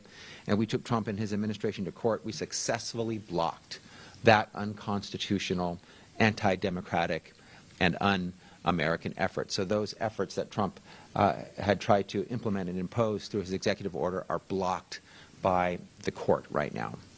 And let me be clear, you do not need to provide documentary proof of citizenship when you register to vote. Here in California, we value, we respect, and uphold the right to vote, a right that is protected by robust, uniform, statewide voting laws that protect the integrity and the security of our elections, laws that ensure California's elections are fair, are free, and honest, accessible, and secure. As Attorney General, it's my responsibility to enforce California's robust election laws, and it's a responsibility I take very seriously. Many of our election laws are established in the Voter Bill of Rights, which I know the Secretary will get into in a moment. And today my office is reissuing a few alerts that expand on some of our crucial voting rights and election protections. The first is a guide to the rights of voters with disabilities, which covers state and federal protections, including the right to an accessible voting place and the ability to vote privately and independently in person, just like any other voter. The second is an updated bulletin of California voters from election interference and voter intimidation and deception. It's a felony to coerce or intimidate a person to vote, not to vote, or vote in a certain way. It's also illegal to fraudulently advise someone that they aren't eligible or registered to vote when, in fact, they are. The third is an updated consumer alert on election misinformation. In our ever digital world, more and more voters go online to find news and information about elections and candidates, and while the benefits of the internet are innumerable and vast, it's also become a breeding ground for misinformation, for deep fakes and straight up lies. That became all too evident in 2020 and 2024 when we saw a dramatic uptick in the amount of false and misleading claims about where, when, and how to vote. Unfortunately, I think we should be prepared for the same kind of deception and misdirection this election.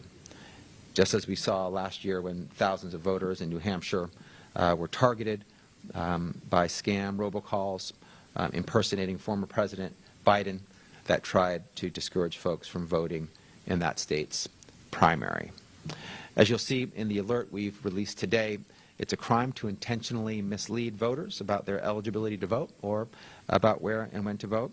And all right, so you're watching Live Impact News on WCNC Plus. I'm Nick Sturdivant. Jeb is here in studio in for Carlene right now. That is California's Attorney General speaking in L.A. regarding voter rights, early voting. So that's happening right now there in LA. We want to come back here at home and continue to update you on a story that we've been following for some years now. And this is the fallout from the failed Panthers practice facility project in Rock Hill. You may remember, so back in 2022, the whole thing collapsed following a financial dispute between Panthers team owner David Tepper, the city of Rock Hill, and York County. Last update, I had to do some research because it's been a while since we got some updates, but there has been approval in rezoning that site.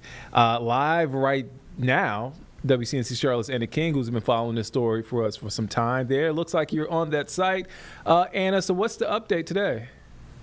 Yeah, I am, Nick. Right now I'm digging through some documents to find some of the bigger updates. But from what they've told me so far is that they have re-envisioned this completely to now be the Palmetto Research Park is what they're calling it now, as opposed to the failed Panthers practice facility.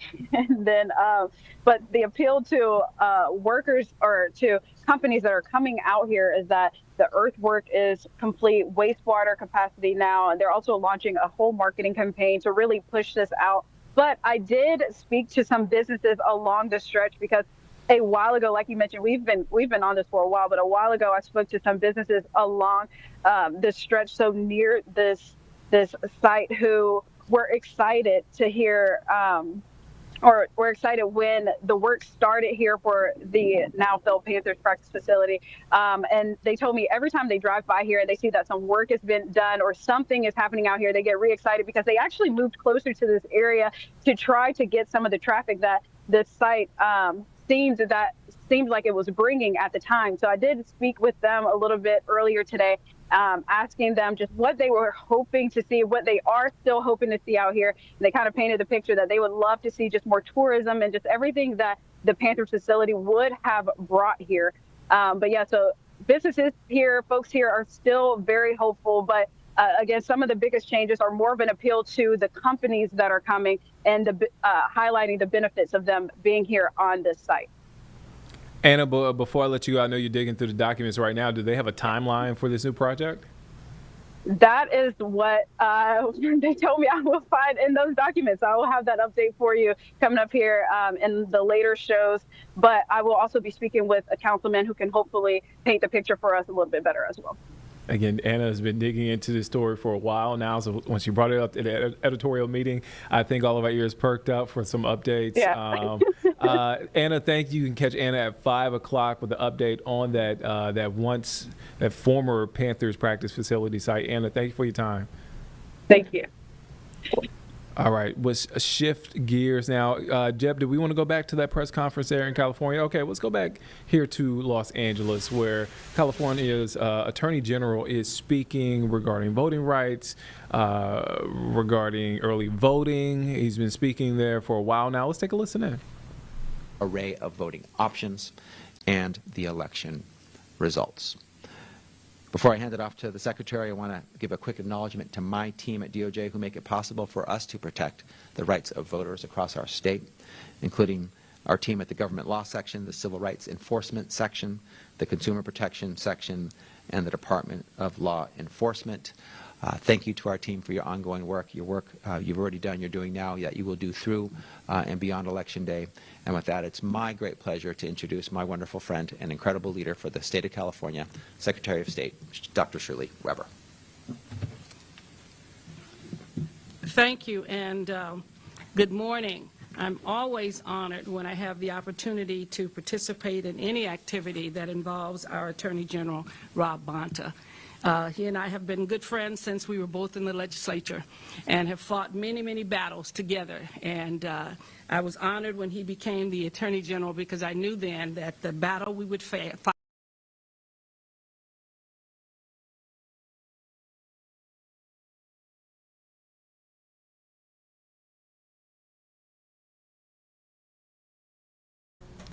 All right, so it looks like we, again, having some connection issues there in Los Angeles. We want to actually take you back. Again, a lot of reaction coming in, a lot of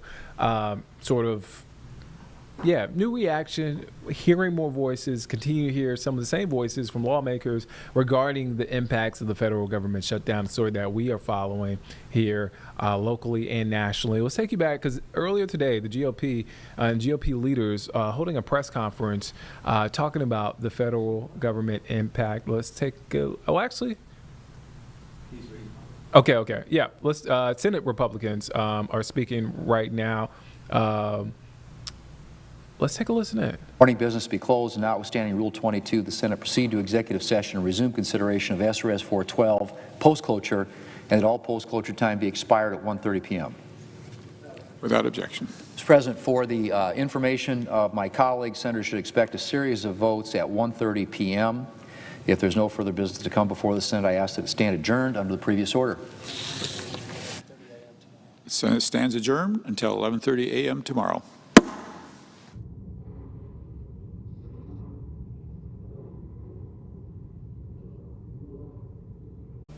All right, so Senate floor is adjourned. No debate until tomorrow. We're expecting a vote tomorrow regarding the government shutdown. Again, both sides of the aisle pointing the finger at each other.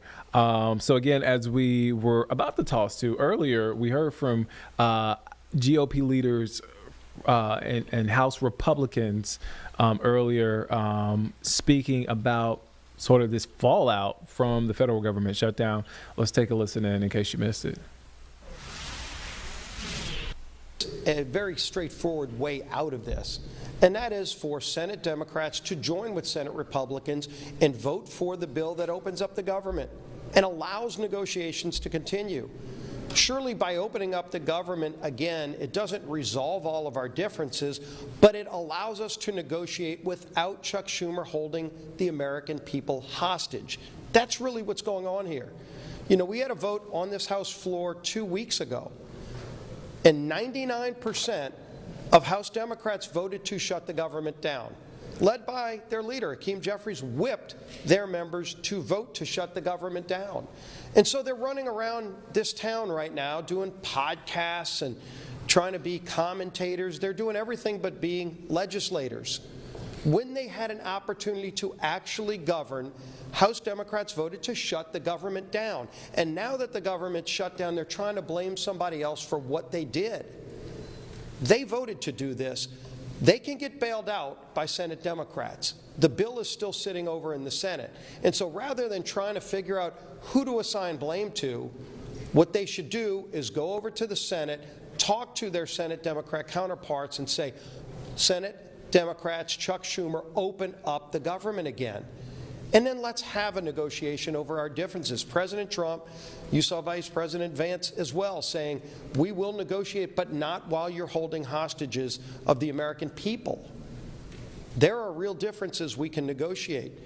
You know, they want to talk about all the Obamacare increases in premiums that they caused families. Obamacare is the health care law of the land, and it's leading to higher premiums for families.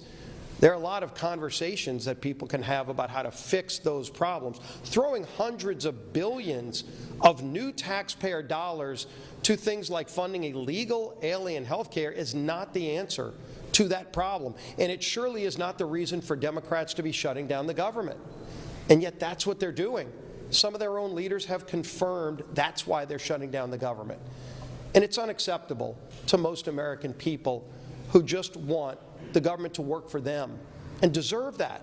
And we had a vote on the House floor. You can go look at that vote and see that over 99% of Democrats voted to shut the government down. It's a real vote that we held, and that bill is still sitting in the Senate. We stand ready to negotiate on a lot of differences. We are in a conference committee right now on 3 of the appropriations bills, and Tom Cole and his appropriators have passed all 12 of the bills out of committee. John Thune, to his credit, changed course from the old days of Chuck Schumer when Chuck Schumer ran the Senate and didn't bring any of the appropriations bills out of committee. They're now moving those bills in the Senate, and so we can have a broader negotiation on how to properly fund government, how to properly set priorities over funding government, which, by the way, shouldn't be complicated. It's what every family does sitting around their kitchen table. They figure out how to properly budget their households. Businesses do this all the time. A small business, whether it's good times or bad, has to sit down and figure out how to make the budget work. Washington needs to do the same thing. And that means House Democrats and Senate Democrats need to stop holding temper tantrums, stop making $1.5 trillion demands for illegal alien funding, and vote to open up the government, release the hostages, and let's go get back to a negotiation over what the priorities of this country really should be. President Trump has proven he's ready to negotiate again. He brought all the leaders to the White House just a few days ago. He stands ready to resolve this, but the ball's in Chuck Schumer's hands right now. He has chosen to shut down the government, and he can't articulate any real reason except that they want to take things like $50 billion away from rural hospitals to fund health care for illegals. And the Speaker laid it out incredibly clearly.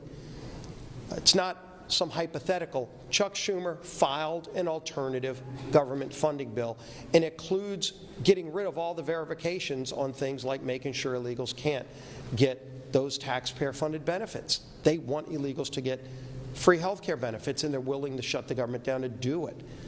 That's not where the country is. It's surely not why we should be here right now. But we stand ready to work.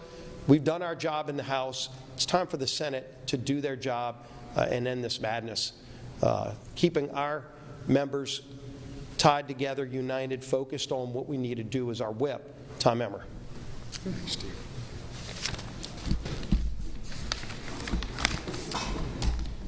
Our men and women in uniform, veterans, air traffic controllers, farmers and ranchers, federal workers and their families, Americans who rely on telehealth and home care services. These are just a few of the victims of the Chuck Schumer Democrat shutdown. All because Chuck Schumer and Hakeem Jeffries care more about appeasing the radical members of their party than working in good faith to keep the government open. They are trying valiantly to claim that they are doing it to fight for Americans' health care. But their $1.5 trillion wish list, which slashes funding for rural health care, as you've heard from both the Speaker and the Majority Leader, while giving taxpayer-funded health care to illegal aliens, tells a much different story. The American people see their political charade for what it is. The good news is Democrats still have time to do the right and reasonable thing. Because Republicans have done our job, there is a clean, nonpartisan continuing resolution ready in the Senate to send to President Trump's desk right now. The question is, how long? How long will Democrats hold the American... All right. You're watching Live Impact News on WCNC Plus. I'm Nick Servant. So happening right now, and that's GOP leaders from earlier speaking about the government shutdown. This is a live look at a shooting that we are covering right now. I'm getting my notes up. Okay, so this is off of Edelman Road, or along Edelman Road in Northwest Charlotte. 2 people shot. One person, life-threatening injuries, another person with minor injuries. This is a look at the scene. You can see this is the site. It looks like of a former motel.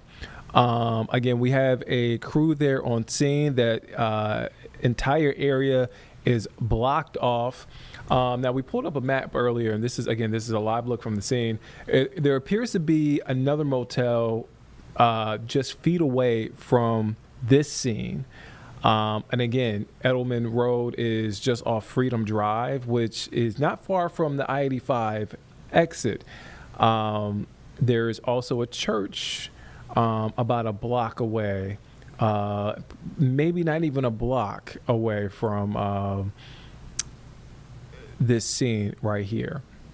So again, this is a live look at the scene. Again, is a former motel, as it appears to be, not functioning at all, looks dilapidated, and it is taped off, and this is where officers and detectives are working to find out what exactly led up to the shooting, and 2 people hurt here on the scene. And as we zoom into the scene, you can see just what I'm talking about as far as it just looks like this former motel is not open, obviously. So again, this is in North Charlotte. We'll continue to keep an eye on this. We'll continue to check in on this. You know, Nick, I think it's worth noting, and I'm talking with our photog right now over Teams, where this shooting happened has actually been a problem site for CMPD for a number of years now. I'm sending you this article here. Gotcha. Hold on. Did we get an update? Breaking news. We are learning. It does appear that this shooting is a homicide. Okay, it's deadly. Okay. Let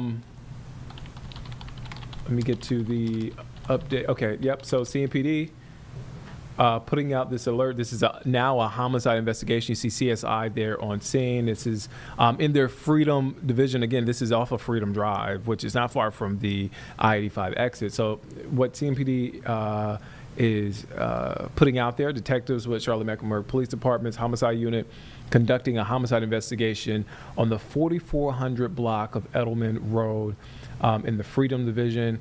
Again, that's really all the information that they had, but I want to go back to that article that Jeb sent me to give you some sort of context on this. So as this area being a trouble spot for CMPD. So our article, which is from almost a year ago, November 2024. Can't believe it's a year. Late November. So this is, again, city to close, a headline, city to close down troubled Charlotte hotel, assistance offered for affected neighbors. So a letter to city council also said that the hotel's owner did not cooperate with city staff and community partners. And I just want to read you a little bit on what this article to give you context. And again, this is the same area that that you're looking at right now on your screen. So here's from our reporting back in November.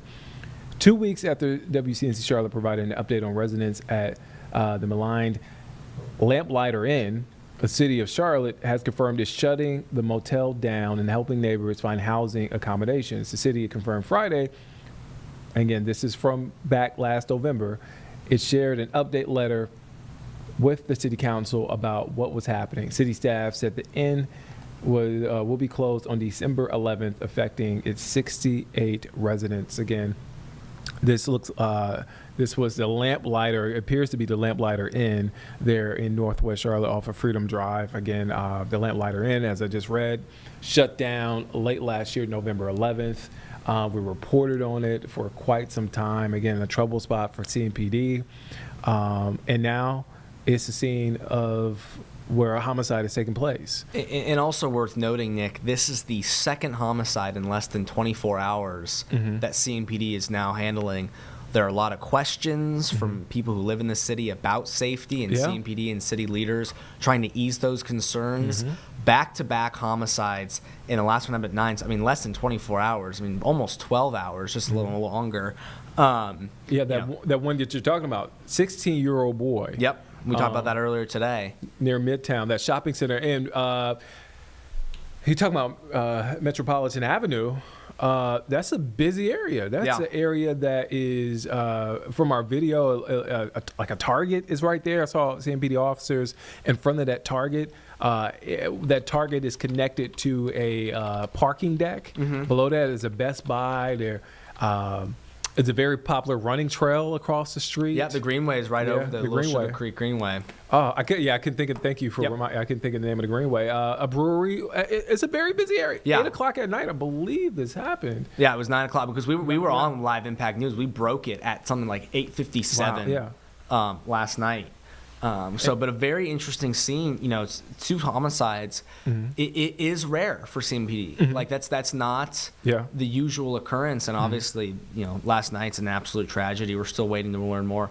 Obviously, you know, we have a crew live on the scene for this one. We expect to learn more information as CMPD talks to us. It is worth noting that the policy for CMPD is usually to provide an in-person, on-camera statement whenever there is a loss of life ruled a homicide. Okay. So we can hopefully expect that, but we have not heard any word from our crew on the scene about when that may be or if it will even happen. Again, we continue to see images of this current scene as CMPD is addressing the scene, as Jeff mentioned.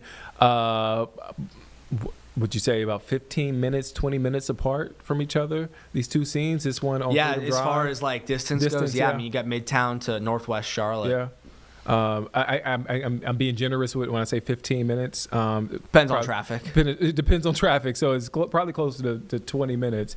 But again, CSI there on the scene, investigators there on the scene, trying to figure out what led up to the shooting. Again, this is a particular spot that was closed down late last year, December 11th. That it was a permanent stay hotel. For folks, 68 people live there. A long-term stay establishment for folks, and it closed December 11th. And as you can see, it looks like it's been shut down for some time, which, as our reporting, it indicates it is. So, again, we're expecting to hear from CMPD at some point. We have a photographer, a photojournalist there on the scene. Has Tony said anything else? Has he communicated anything else? No, I mean, right now we're just and to kind of take you behind the scenes of what we're doing. You have Tony focusing. He's our photographer on the scene. He's focusing on CSI, who are grabbing pictures, evidence, trying to learn as much as they can.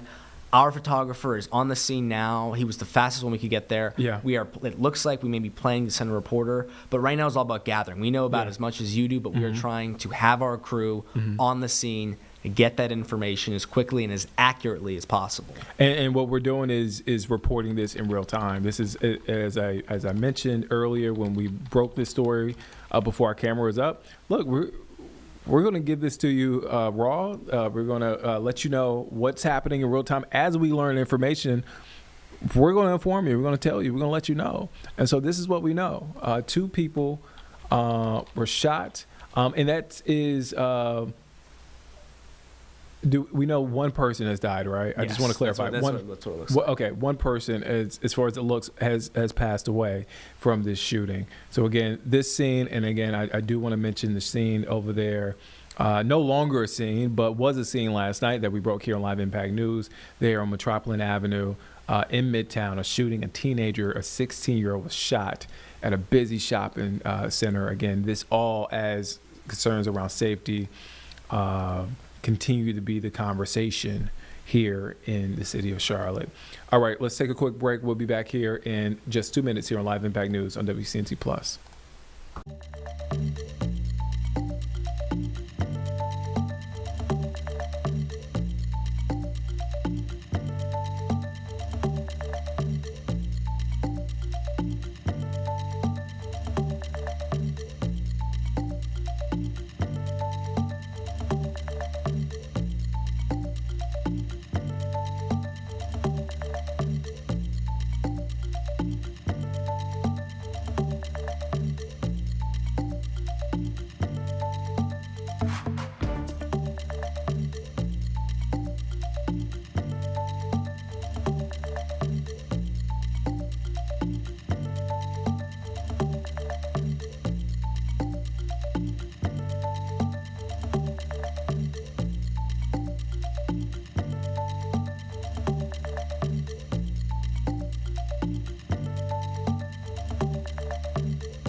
Welcome back here on Live Impact News on WCNC Plus. I'm Nick Sturdivant. Jeb is here in studio in for Carlene. All right, let's go out to Arkansas. So happening right now, West Memphis, Arkansas is making a big announcement. That is Governor Huckabee there. So Google is constructing a significant multi-billion-dollar data center campus in West Memphis, Arkansas, the largest private investment in the state's history. The campus, known as Project Pyramid, will feature 5 data center buildings, office space, and a dedicated substation to power the facilities. So let's take a listen in to what Governor Huckabee is saying. Became country music's biggest star. It's the story of Daisy Bates, who grew up desperately poor on the Louisiana border and helped integrate schools across Arkansas and America. It's the story of Bill Clinton, the son of a single mom who became Arkansas's boy governor, and later, of course, went on to be the president of the United States. It's the story of Arkansas. It's the story of America. And I can't think of a better town and a better place for this investment to happen than in West Memphis. This is a hardworking community full of hardworking people. And now they're getting the recognition and the resources that they have long deserved.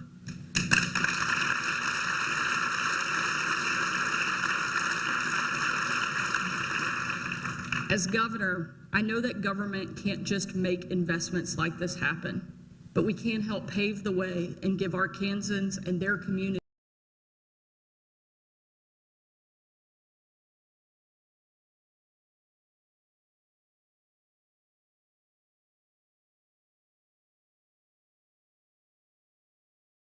All right, so it looks like that shot froze again. A big development there in West Memphis, Arkansas. There, Google constructing and investing into a multi-billion-dollar data center there in West Memphis.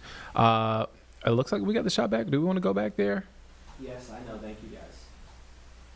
All right, let's go back there. Arkansas again and again and again.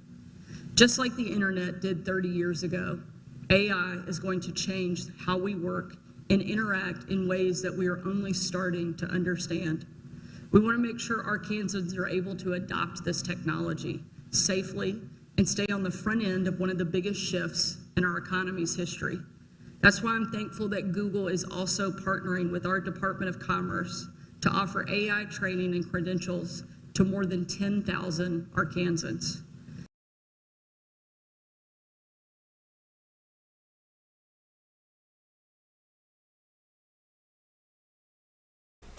All right, so that is Arkansas Governor Huckabee Sanders speaking on that massive development there by Google in West Memphis, Arkansas for that data center. Let's go back to L.A. That press conference is still happening there where California's Attorney General and Secretary of State talking about voting rights and early voting. It looks like they are answering questions right now. Let's take a listen in. Center is at 8 million homes, and there's an inaccurate portion of it. In fact, this is what's going out right now. The postcard that's going to, I think it's 8. Somebody says it's 23. It's 8 million that are going to receive this postcard. And this postcard has in it, now interestingly enough, in the voter information guide, there are about 6 or 7 different maps. They're all correct, but this one has a typographical error where it should have been 27. It turned out to be 22 in terms of the number of the ballot. But there is no, it doesn't change people's vote in terms of making it one way or the other depending on your vote based on whether it's 22 or 27. It was a typographical error done by a legislative analyst's office that came to us, was printed. We caught it. Secretary of State's office has made every effort to correct it, as we do when we get an error. But there are, in the information guide, I didn't bring my voter information guide, there are about 6 or 7 different maps, and they're all correct. But the 22, 27 in this particular, in one of the maps it had the wrong number. It had 22, not 27. So they're out. I think there's about, 3 or 4 million. It's to be borne by the Legislative Analyst's Office, not necessarily the Secretary of State's office. It was what we made the effort to correct it and demanded that we send something out that would be correct for everyone, and so that we didn't have misinformation that was not addressed. And this would be the post office, the minute that the message they will get that basically explains the difference between the 27 and 22 and the pages that are correct and those kinds of things. That we believe that will probably be the cost for that. Mm-hmm. But it's not to every voter, it's only to those who had the error. Okay? Because we caught it and we changed it and changed the voter information guide for the others. Okay? Any other questions? All right, thank you for coming. Appreciate it. All right, so you're watching Live Impact News on WCNC Plus. I'm Nick Sertivant. A press conference just wrapped up there with California's Attorney General, also Secretary of State, talking about voting, pretty much. All right, so let's come back here home to Charlotte area. Let's talk a little weather. A beautiful day, another beautiful day here in the Charlotte area. But what does the weekend hold? What does Friday hold? Let's take a look at your full forecast with Majestic Storm. Well, good Thursday afternoon to you. I'm WCNC meteorologist Majestic Storm. It's another gorgeous day outside. We have plenty of sunshine. Temperatures are a touch cooler than where we were yesterday, but it's still really comfortable. Plan for mid-70s, sunny skies today, and you'll notice over the next several days that those cool mornings sure feel like fall. We'll expect that again tomorrow with a mix of upper 40s and low 50s. And then if you're already making those weekend plans, it is going to be warmer. Not only will we have the return of some low 80-degree temperatures, but the humidity is expected to spike up. Rain showers, though, should hold off until next week. This lunchtime forecast is looking nice, mainly into the 60s and 70s. Not seeing any big problems out there. There's the rest of the day today. If you have any afternoon plans, whether you're heading out to a lunch or just picking up the kiddos after class, it's going to be a good day to just get outside, get some fresh air. Maybe you need to rake some leaves or work in your garden. I'd say absolutely do it. Now, yesterday was a beautiful first day of October, wasn't it? We had plenty of sunshine, low 80-degree temperatures, and today we do have some northeasterly winds. So with that being said, it's going to make it feel just a bit cooler, only for a day, and then we'll start to see those temperatures rise back up. So plan for mid-70s today. Unless you're in the mountains, this is where it is going to be, of course, a bit cooler. 62 in Blowing Rock today and 65 in Boone.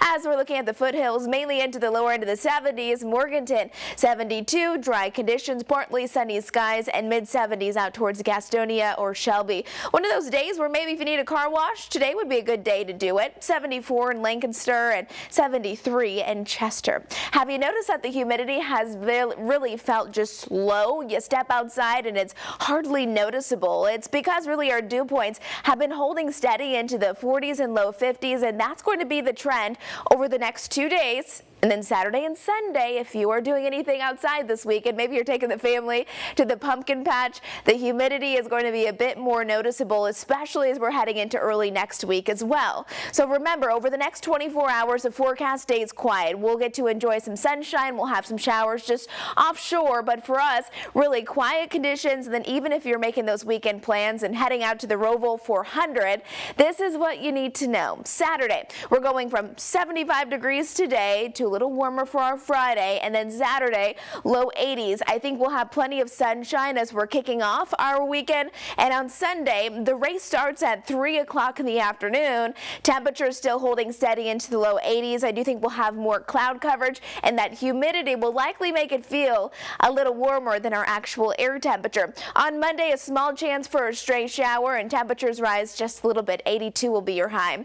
Precipitation, though, as a whole will be 0, not just today, but all the way through Sunday, and then we'll start to see those rain chances increase by next week. We can see a system that'll be approaching next week. Small chance for a stray shower on Monday. Rain chances really increase as we're heading through Wednesday, so the middle to end of our work week. So stay close to our weather team. We'll keep you up to date with the very latest. We started out the week with a little bit of rain, but now we're wrapping up the week with plenty of sunshine. But honestly, we still need some rain. A lot of our viewing areas still indicated in being abnormally dry dry. That's our drought monitor that's updated and released every week, and still indicating that even though we did have some rain, it wasn't quite enough.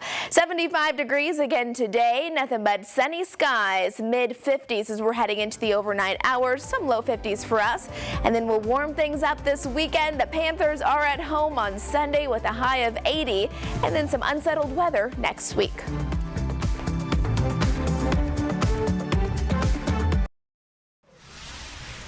All right, welcome back here on Live Impact News on WCNC Plus. I'm Nick Sertivant. That is a full look at your forecast. Let's take a break. Let's take a step back. We'll be back here in just 2 minutes here on Live Impact News on WCNC Plus.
All right, welcome back here on Live Impact News on WCNC Plus. I'm Nick Sertivant. Let's go back out now to West Memphis, Arkansas, where they are announcing and celebrating a big development there, multi-billion-dollar development.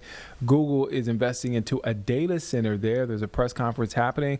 Let's take it there now live. I rules by saying thank you for taking this on. It takes this kind of collaboration and shared vision to bring projects like this to life.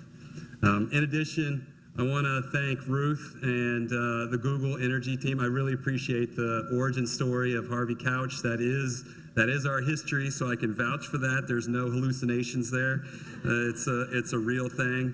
And also the Google Energy team, led by Will Conkling. You know, they worked really well with our team. Of course, the home team, the Energy Arkansas team, and Laura Landrew. We're really proud of the work that our team has done here. And the Google teams, the Entergy teams worked through a lot of tireless efforts, a lot of creativity to put together a partnership that really doesn't just, drive economic development. It really builds communities. So we're very excited about that. We know power plays a critical role in supporting economic development opportunities and improving the quality of life for our communities. At the same time, we balance our responsibility to ensure our service is reliable, the grid is resilient, and most importantly, affordable for all of our customers. And we're proud to partner with Google because they share those same values, as you said. We worked hand in hand with Google on our partnership to create $1.1 billion in net benefits for existing customer bills over the life of the contract. So thank you.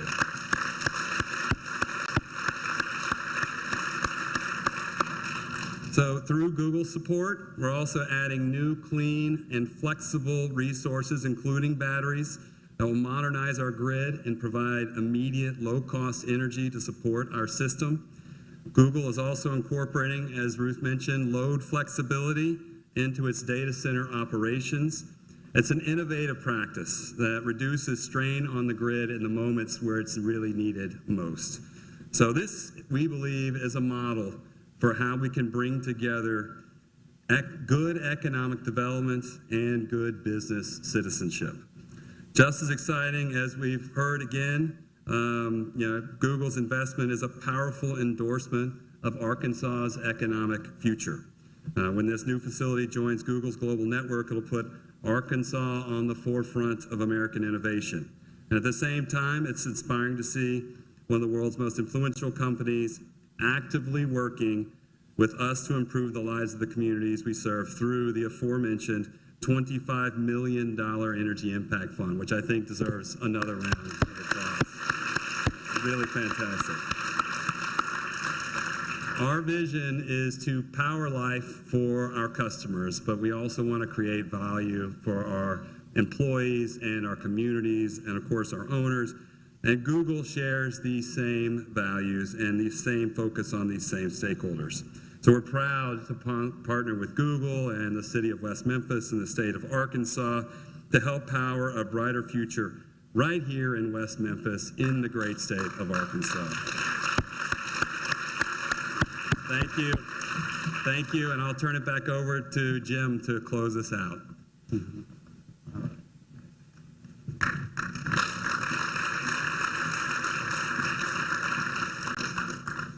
First, let's just give another round of applause for those amazing remarks from our speakers. Thank you. You know, I look at the crowd, and I also want to thank all the elected officials and public servants that took time out of their busy day, because I know they're really busy, to be here. Thank you for coming to join us for this special moment. Thank you. So I get to close out, and I just want to say a couple things. First, the mayor mentioned it's a special moment for Memphis. I also want to say it's a special moment for Google, right? We're very proud to be able to partner with you on this effort. Governor Sanders talked about the history, right? The history of entrepreneurs, right? We at Google are now glad to be part of that history and to build on and go from there. And when you think about sort of moving forward, I hope all of you share the one thing that they talked about. It's not just about today, but it's about the future for our kids. And we're giving them the opportunity to take advantage with the new areas of innovation that will make America great. So with that, I want to say thanks to everyone who came. Oops. We do have some food and drinks for people that want to stay around type of thing. And enjoy the rest of your week. And I look forward to coming back to West Memphis a lot more times. Thank you.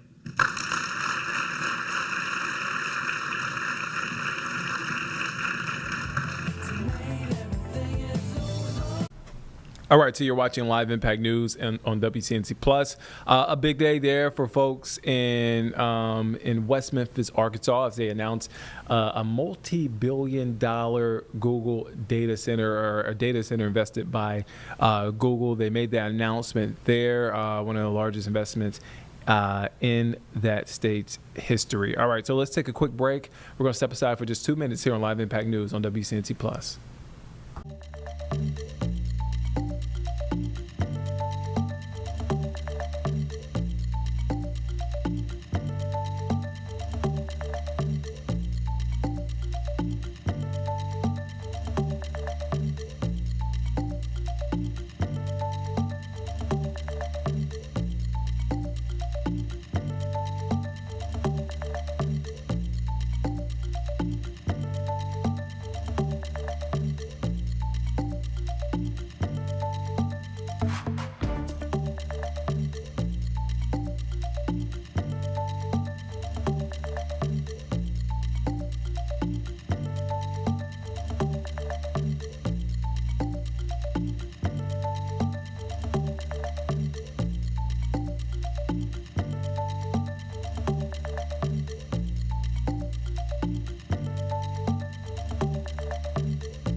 All right, welcome back here on Live Impact News on WCNC Plus. I'm Nick Sturdivant.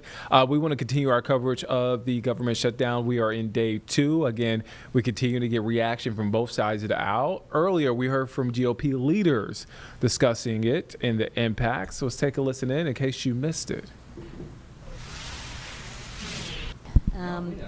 Listen, this is really simple. There is a way to open the government today. Pass the clean Republican CR bill that we already passed. I mean, it's really, really simple. That's it. Just pass it, right? Goodness, Democrats have done this 13 times before, right? The same bill, 13 times before. It's really, really simple. So what's the problem now? Ask yourself, what's the problem now? Democrats want to make their most radical followers happy. They're pandering to the radical Democratic arm of their party. You know what? They want to spend your money to do that. They want to spend your money on government benefits to illegals. Your money. Where does that $1.5 trillion come from? It comes from your pockets. And you're going to give it to illegals. Nobody wants that, except the Democrats. They're going to spend your money on a climate crusade, and they're going to spend your money on radical media outlets. Gang, this is your money. It comes out of your pockets that you work very, very hard for. And more than $1 trillion they want to spend on their radical Democratic goodies. What's more, they want to make you pay for that all while gutting historic investments in rural health care, which is really interesting, right? What's their talking point now? Oh, healthcare, right? Then ask them, why would you gut $50 billion if you care so much about healthcare from the rural healthcare? Right? Because they don't have any facts. All they have is talking points, right? And they can't remember what they're talking about. Right? They're talking out of both sides of their mouth. They want to take $50 billion away from rural health care. Gee, I wonder why. And since they didn't get any of those things on a silver platter, they want to throw a fit, a tantrum, and they want to shut the government down. And guess who pays the price for that? Real Americans do. So I ask Democrats, are you okay with this? Are you okay with mothers on WIC unable to get milk for their children? Answer that question, Democrats, because with your no vote, you are voting for mothers on WIC not to be able to feed their children. Are you okay with that? Ask them that when you talk to them, right? And ask the Democrats, are you okay with soldiers wondering how they're going to make ends meet when they aren't getting paid? That's their vote when they vote for the clean CR, when they have a no vote on the clean CR. They are voting, Democrats are voting, to make sure that troops aren't getting paid. Ask them if they're okay with that. And ask them if they're okay with delaying home purchases for families and benefits of veterans, right? Enough. Stop the hijacking of our government. Stop the political games. That's why the leadership team behind me put a clean CR on the table. We didn't play any political games. We didn't add a bunch of our wish lists, a bunch of our pet projects to the CR. No. We said enough with the games. Let's put the exact same CR on the table that the Democrats voted for 13 times. And you know what they said? They said no. So if the Democrats really care about the American people, pass the clean CR, stop hijacking the American people, and stop pandering to the progressive, radical arm of their base. Thank you. Right here. Yeah. Yeah.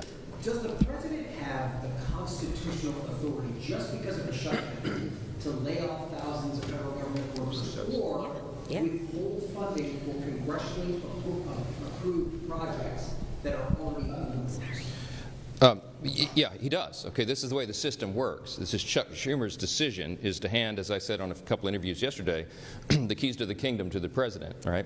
He has put himself in that situation, and it's completely unnecessary. The president takes no pleasure in this. The president did not want a shutdown. I'm telling you this from my own testimony. I was in the Oval Office. He pleaded with Chuck Schumer and Hakeem Jeffries to do the right thing. Keep the government open. We'll talk about all these other issues later because that's how the process works. But failing that, because they have decided to vote to shut the government down, they have now effectively turned off the legislative branch, the Article 2 branch of, or the Article 1, sorry, the Article 1 branch of our government, and they've turned it over to the executive, okay? So in that situation, when Congress turns off the funding and the funding runs out, it is up to the Commander-in-Chief, the President of the United States, to determine how those resources will be spent. He has that responsibility given to him by the Democrats in the Senate. They can't complain about it, and he doesn't want to do it. But in this scenario, what they have to do is make very difficult decisions.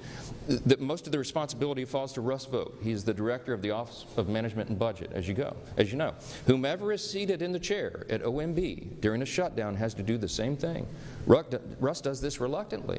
We had a 45-minute telephone conference with him yesterday. He talked to all the House Republicans. He takes no pleasure in this because Russ has to sit down and decide, because he's in charge of that office, which policies, personnel, and which programs are essential and which are not. That is not a fun task, and he is not enjoying that responsibility. And it could end today if the Senate Democrats would come to their senses and do the right thing for the American people. But if they don't, and if they keep the government closed, it's going to get more and more painful because the resources run out and more things have to be reduced and eliminated. Now, when he sits down as the director of OMB, he will obviously have a subjective determination on the priorities. And what do you think he would do? Because what would any OMB director do under any president? They're going to look to see for the administration's priorities first and ensure that those are funded. And so those are some very serious determinations that have to be made. We want to protect hardworking federal workers. And these are people who protect all the rest of us, by the way. We mentioned TSA agents, Border Patrol agents, our troops, the military, are not being paid, and so they're inflicting hardship on people for no reason. Is it constitutional? Is it lawful? Is it part of our system? Of course it is. It always has been. And the Democrats are the ones who have decided to inflict the pain, not the president. Back row, back row.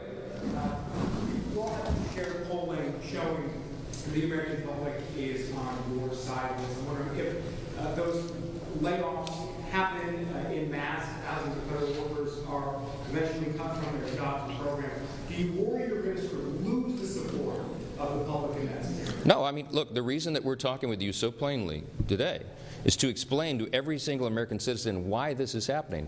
How in the world could they blame the people here who have done our job and sent over a clean CR to keep the lights on? There is no gimmick. People say, why aren't you negotiating with Schumer and Jeffries? Because I quite literally have nothing to negotiate. There's nothing I can pull out of the bill that was a Republican priority to say, oh, we won't do that. Why don't you guys vote for it now? I don't have anything. I didn't put anything in it to send it over. I'm stunned. I'm stunned that they have decided to shut the government down and hurt people. It is on them 100%. The New York Times poll that was put on the Senate floor yesterday, I think it was, day before, they pointed out to Chuck Schumer, who's from New York, of course, that the New York Times clearly not a right-leaning organization, publication, has found that 65% of respondents said, please, Democrats, don't shut the government down because you don't get what you want. Many of them remember in New York, of course, what Chuck Schumer and AOC and all the rest. AOC literally said that on the House floor several months back. She said, it's not normal to shut the government down just because you don't get what you want. Well, what changed? What changed? It's on them and not us. Yes, ma'am. We've learned that the Senate obviously may take up your bill again, but if it fails, we've been told it's possible senators could go home for the weekend. They won't hold any votes until Monday. Do you think the Senate needs to stay? Of course they do. Of course they do. And the House is coming back next week, hoping that they will be sending us something to work on, that we can get back to work and do the people's business. They're anxious to come back, but the Senate Democrats, 44 of them, all the pressure should be on the 44 Democrats who are dug in to try to pander to the far left corner of their base. That's what this is. How important is it to appeal to the radical left of your base and hurt Americans? Because if they drag this on through the weekend, more and more people will be hurt. I want you to think about, I come from a big military district, okay? Louisiana's 4th Congressional District is home to Barksdale Air Force Base and the command of Global Strike. The Global Strike Command is in my district. In the south part of my district, we have Fort Polk and the Joint Readiness Training Center. I have lots of active duty military and lots of veterans. I want you to think about the young airman or the young soldier who's deployed right now, defending our freedom and all of us in America's interest. And they've left, I think of this one particular family. This gentleman is deployed. He's got a young wife at home and they have 3 small children under the age of 6. She's not going to get a paycheck as long as Chuck Schumer is playing political games up here. They don't have a big, I know this family well, they don't have a large tranche of savings, okay? This is going to be a serious hardship. She won't be able to make the car note. She won't be able to maybe pay for groceries for the kids because Chuck Schumer is up here playing games to pander to the far left of his space. It's outrageous. Real people are getting hurt. Veterans are not getting health care services. We have suicide prevention programs, okay, that will not be funded because of this. This is not a game. FEMA services, if your flood insurance lapsed right now, and you need to renew it. You can't do that right now. We have hurricanes off the coast of the United States right now. If you buy a home and flood insurance is required, which is in so many places around the country, you can't close on your home right now because Chuck Schumer and 43 friends in the Democrat friends in the Senate are making a game out of this. It is ridiculous. It is irresponsible and dangerous. We'll come in at any hour, at any day to get the job done, but they won't. Yes. Mr. Speaker, Senator Chuck Grassley has said there could be $27 billion in ACA subsidies fraud. I know congressional Republicans have been looking at this issue of the Obamacare tax subsidies with those estimates. Do you have any concerns about that? And also, Susan B. Anthony, Pro-Life America, and 88 total pro-life organizations have said they are concerned that the Hyde Amendment is being averted with those Obamacare subsidies and that people are getting elective abortions through that program. So are conservatives concerned about this? Yeah, conservatives are very concerned about the subsidies. Not only that, but they're subsidizing not American citizens, they're subsidizing insurance companies with that, which has driven premiums up. It's got lots of problems, okay? I was in the Oval Office with the President, with Leader Thune, Leader Jeffries, and Leader Schumer a few days ago. And Leader Thune rightfully said to Chuck Schumer, that is a red herring in this, and you all know it. That is the subsidies that you're referring to don't expire until December 31st. We're at the end of September. You're trying to take a December policy issue and insert it into this discussion about whether we're going to keep government operating for the people. That is a ploy. They've done that simply so that they can show a fight against Trump and Republicans. Let me tell you what that is all about. There'll be lots of thoughtful discussion, deliberation, and debate about that because there's lots of opinions and it needs major reform. Leader Thune told Leader Schumer very clearly in front of the President, before that's even considered, you have to take on real reforms to address those issues.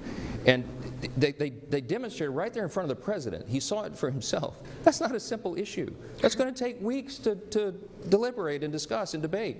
But that's the beauty of the process. We have 3 months to do that. That is not an issue for today. The only issue is whether they're going to vote to keep the government operating for the people. Clear, plain and simple. Yes, sir. Mr. Speaker? Thank you so much. Democrats want to not only have health insurance for illegals, but some of your Democratic colleagues over in the Senate are also talking about DEI programs that Democrats want to bring back. Can you elaborate on that? Yes, there's all sorts of, remember we sent over a 24-page clean CR. They sent over this thing that you'll have to see on my website to believe it yourself, but it's all chock full of all sorts of crazy things that they want to restore, and DEI has always been one of their big priorities. They want to spend remember, $1.5 trillion new dollars of spending is what they're demanding to keep the lights on around here. It's absurd, and they should know it. They're all wrapped around the axle about these woke progressive programs being ended, but that's what the election was about. That woke progressive stuff is what the American people rejected. Some of our Democrat colleagues here are doubling, tripling down on it. Good luck with that. Good luck with that for the midterm election. Today, the White House with Mr. Vogt, the president posted on Truth Social this morning that the meeting is to determine which of the Democrat agencies they recommend to be cut. This is in addition to the money for New York, for the transit funding being cut, and in addition to blue states seeing their energy funding cut. Two questions on this. I mean, do you think this is political targeting? Is that appropriate? And then in addition, HUD had on its agency webpage blaming radical Democrats for this. Is that an appropriate use of taxpayer money being overtly political? It's something we haven't seen before. I think what the HUD website says is the objective truth that we're telling you right now. There are 44 Democrats in the Senate, and by the way, every Democrat in the House except one who voted to shut the government down. They are the ones that made that decision. The White House and the executive branch take no pleasure in this. But when they are tasked with determining what the priorities are, obviously they're going to follow their principles and priorities and not the other team. That's the results of an election that everybody voted in, the popular election in Electoral College. I am. And that's why I'm pleading with the entire country to call your senators, your Democrat senators, the 44 people who want to shut the government down. You should call them right now and tell them to get here and get to work and open the country up for the people. So many of you asked me this morning about sombreros and memes and why Hakeem Jeffries is all alarmed by that. But look, these are games. These are sideshows. People are getting caught up in battles over social media memes. We've got to keep this is not a game. We've got to keep the government open for the people. I don't know why this is so complicated. And to my friend Hakeem, who I was asked about, man, just ignore it. I mean, Gavin Newsom was trolling me last night. He painted me like a minion. He painted me yellow with big glasses and overalls. And I thought it was hilarious. You don't respond to it. For all my friends, R's and D's, don't respond to it. Get to work, do the people's business, and let's get on with it. Thank y'all so much.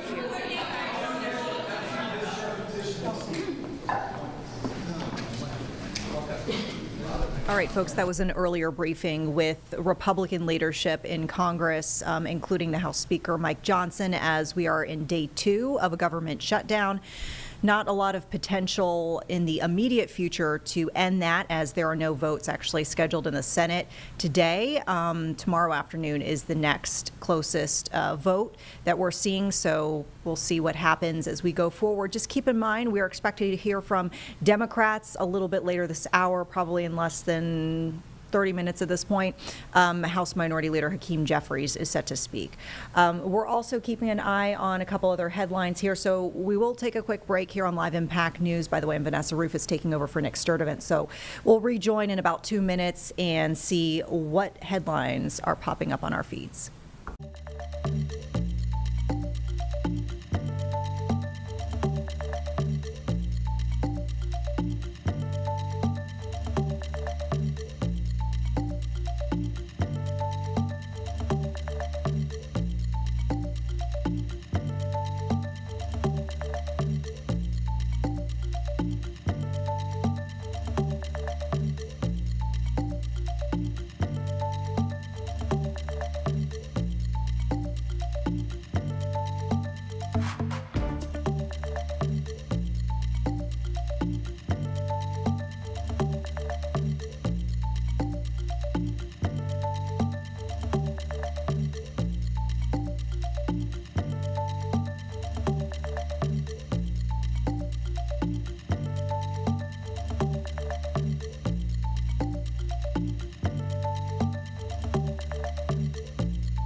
Welcome back, everyone, here to Live Impact News. I'm Vanessa Rufus. As we mentioned, we got a few headlines we're keeping an eye on this afternoon. At this hour, an active crime scene in the northwest Charlotte area. This is around Enderley Park. It's reportedly a homicide investigation. This is according to CMPD, as you can see. Perhaps a motel of sorts at the center of this investigation, just based on what the building looks like from our vantage point. We see all the crime scene tape around there. Officers are actively gathering evidence as we've been watching this shot over the last several minutes. Specifically, this is happening in the 4400 block of Edelman Road. So as we mentioned, kind of around Enderley Park. This is around, I'd say, Freedom Drive, for those who are familiar with the area. We will continue to monitor the scene and ask CMPD for updates as we get more information. Of course, we shall pass that along to you right here on Live Impact News. Meantime, we want to take you across the pond, where within the last hour or so, we just got a brand new update on that synagogue attack that happened in northern England here on the holiest day of the Jewish year. Last check, we've got 2 people who died, 3 others seriously wounded. Let's listen into what authorities have to say. Horrified by the anti-Semitic terrorist attack at a synagogue on the holiest day in the Jewish calendar. My prayers are with the victims and the families of all of those who are murdered here today. I want to thank the police and all of the emergency services for the speed of their response and also for their considerable bravery. The government has stepped up security at synagogues across the whole of the country, and we will do whatever is required to keep our Jewish community safe.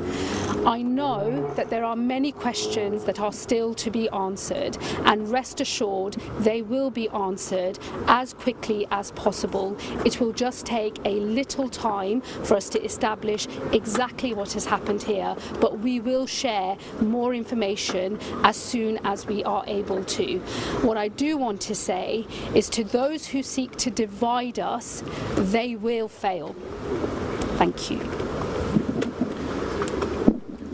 On behalf of everybody in Greater Manchester, I would like to thank the Home Secretary for coming here immediately today to provide reassurance to our communities and, of course, support to Greater Manchester Police. To the Chief Constable and all of his staff, we would want to say we can't thank them enough for being on the scene within minutes. Our firefighters from Greater Manchester Fire and Rescue Service also provided emergency care at the scene, and of course staff from MWAS, Northwest Ambulance Service. This was an exemplary blue light response. They were supported by volunteers on the scene from the Community Security Trust, and it's an organisation that we owe a huge debt of thanks to, that works to keep our communities safe. Tonight our first thoughts are with the families of those people who died, those injured and those traumatised by this and horrific anti-Semitic attack on our Jewish friends and neighbours. We condemn it outright. Greater Manchester will never stand aside when one of our communities is attacked. We ask everyone to show solidarity to the Jewish community this weekend, and already we've mobilised through our interfaith network messages of support and solidarity through places of worship.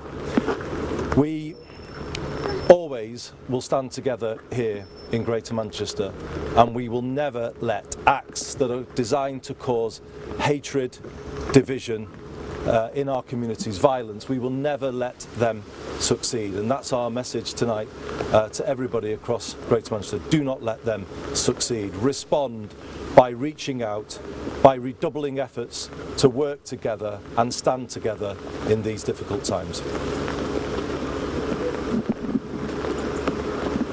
Tonight across Manchester, residents are horrified by the anti-Semitic terrorist attack that we've witnessed on our streets here in Crumpsall. Echoing the words of the Home Secretary and the Mayor, our thoughts are with those who have lost their lives, their families, their loved ones, those that are injured and everyone that's been affected. We know that this will leave a deep mark on our community here in Manchester, as Jewish people were attacked on their holiest day as they went to worship. But know this, in Manchester we will stand with and support our Jewish friends, our Jewish community, our neighbours, fellow residents. We'll stand together, wrapping our arms around them with the love and the support that they need. And we'll work with agencies to make sure right across the city, everyone in our city feels safe. Tonight is a difficult moment of sadness and reflection, but I know that Manchester will come together. They'll show the unity that we're proud of, and they'll stand with in declaring that hate has no place in our city, and that Manchester is a city we can all be proud of, and a city that will show the love and the support to our Jewish friends that they need in this time of moment of darkness. Thank you. Thank you, everyone. Thank you.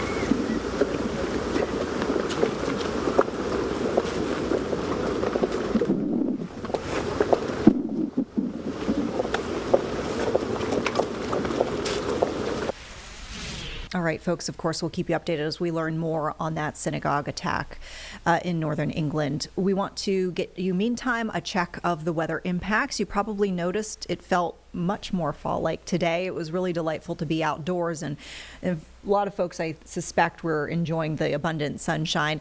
Let's, though, check in with our weather impact team to see what we can expect the rest of the evening and the next few days.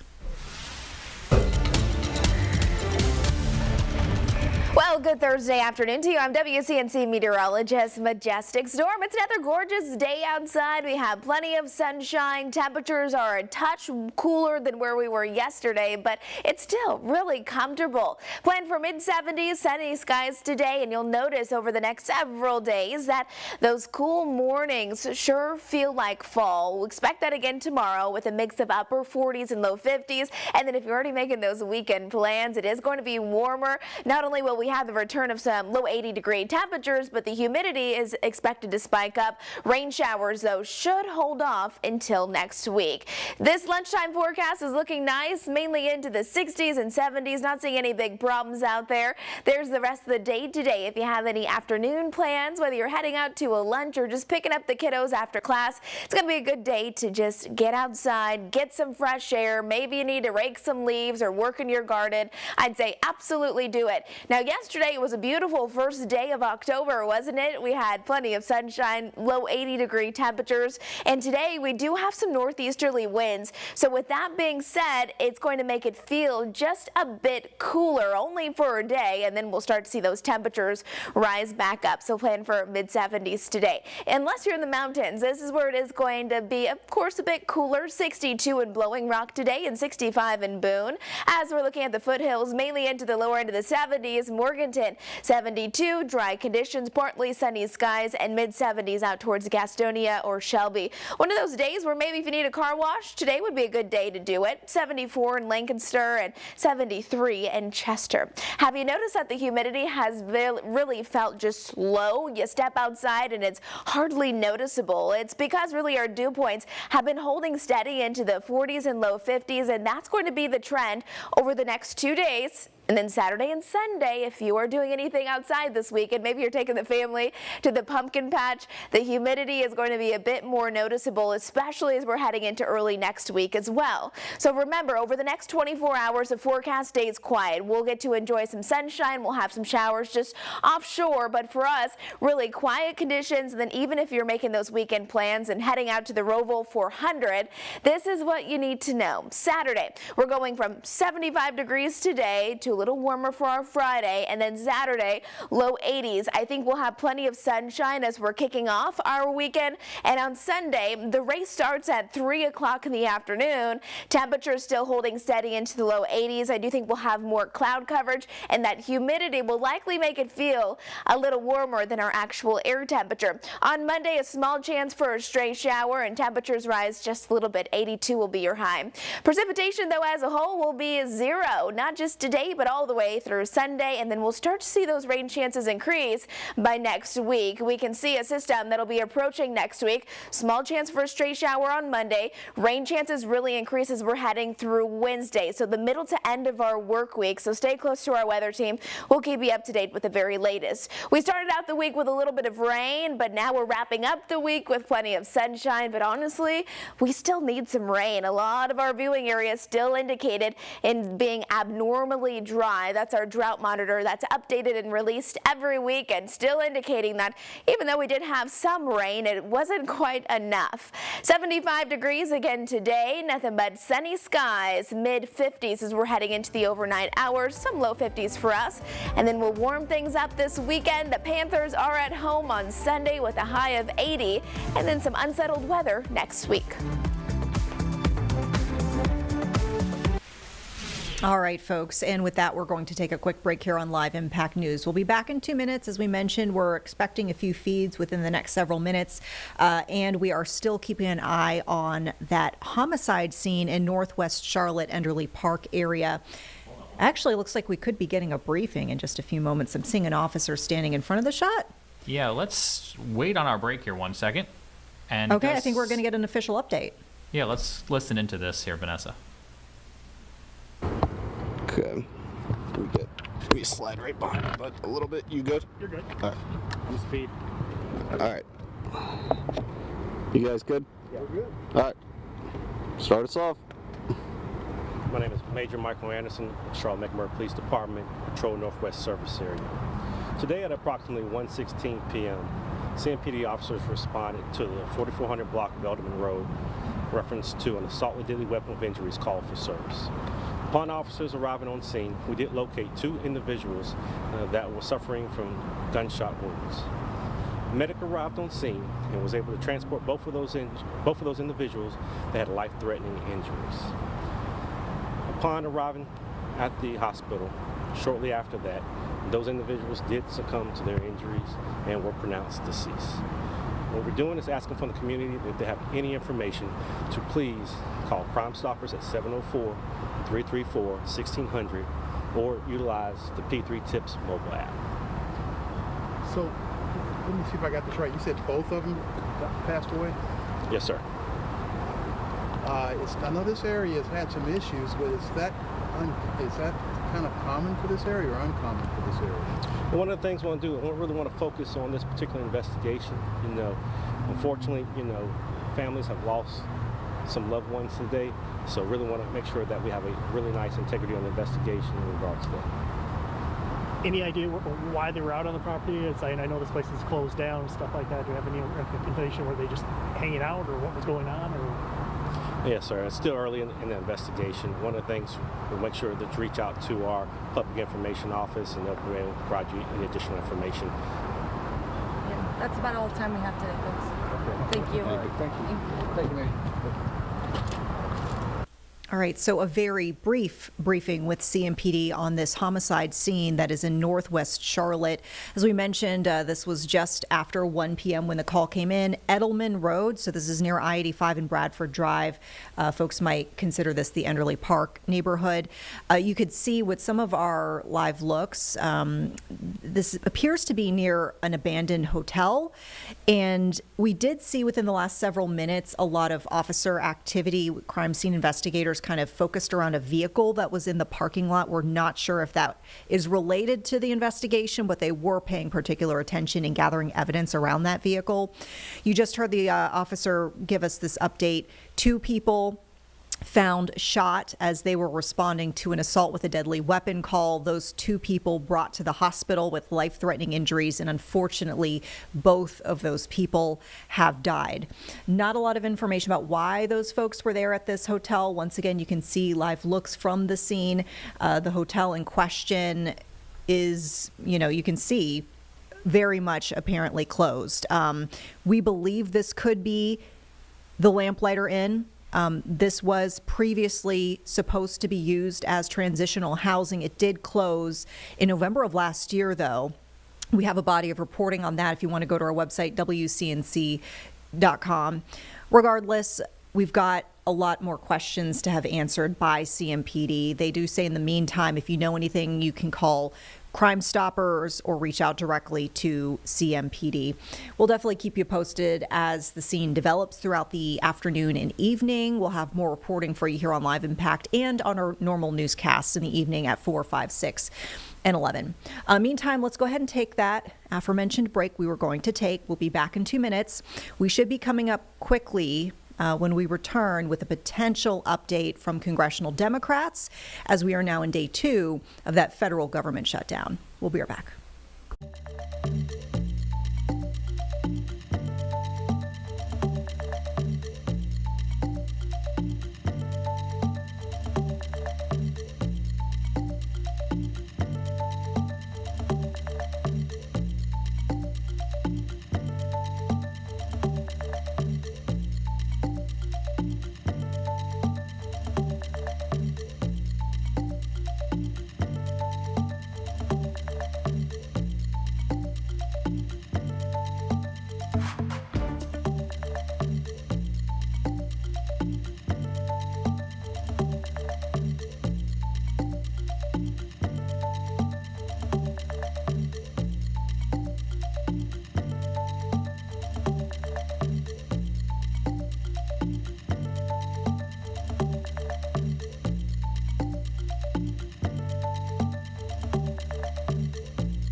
Welcome back, everyone, here to Live Impact News. I'm Vanessa Rufus. In the next several minutes, we just kind of want to set the table for you. We might be going to a shot from the Capitol, where we've got a stakeout that's underway outside of the steps of Congress. We've got, of course, day 2 of this federal government shutdown that is underway. We are expecting within the next maybe 3 minutes or so, House Minority Leader Hakeem Jeffries to address the media. Of course, as we just shared with you earlier this hour here on Live Impact, we had that earlier briefing from Republicans as efforts to reach an agreement on a spending plan do continue. As we noted, though, no votes scheduled in the Senate today. Earliest vote that is coming up is tomorrow afternoon. So we'll take you there to that live feed as soon as we see Mr. Jeffries take the podium. Meantime, we want to come back here to the Carolinas for a headline we've been following very closely, particularly given the dialogue around crime and the judicial system. Our Tradisha Woodard recently sat down with Stephen Federico. He's the father of the young woman, Logan Federico, who was shot and killed during a home invasion earlier this year in Columbia, South Carolina. Originally, she's from Waxhaw. She was visiting, though, some friends in Columbia when this happened. The person who's accused of killing her reportedly has multiple prior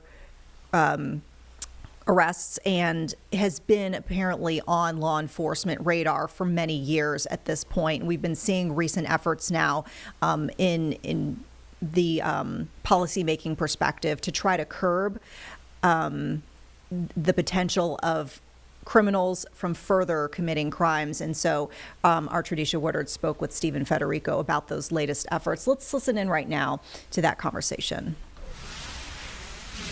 Could you state your first and last name and spell it for me? Stephen, S-T-E-P-H-E-N, Federico, F-E-D-E-R-I-C-O. Okay, and my first question, what's your thoughts about the death penalty, and what do you have to say to those who are opposed to what you're saying? Well, I'll answer the second question first. Those who are opposed to it, don't speak about it until you have a daughter or child killed or a loved one. Then you can speak all you want to it. Okay, I'm 1,000% okay with the death penalty, without a doubt. I think the justice has to fit the crime. The punishment has to fit the crime. I think there might be certain cases where obviously each case is different. But in my daughter's case, I don't think it is. I think it's warranted. I think it checks boxes.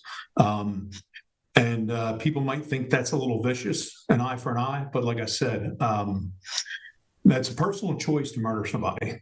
And that personal choice has to have consequences. Do you think that having a law like this in place could help protect future victims?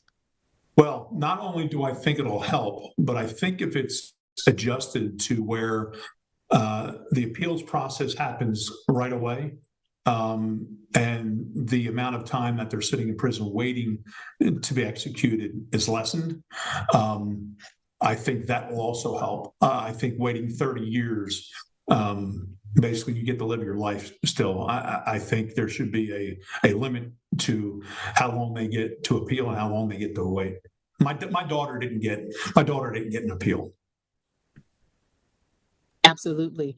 And we know that there hasn't been an execution in North Carolina since 2006. Why do you think it's so important for us to bring that back? Well, look, crime,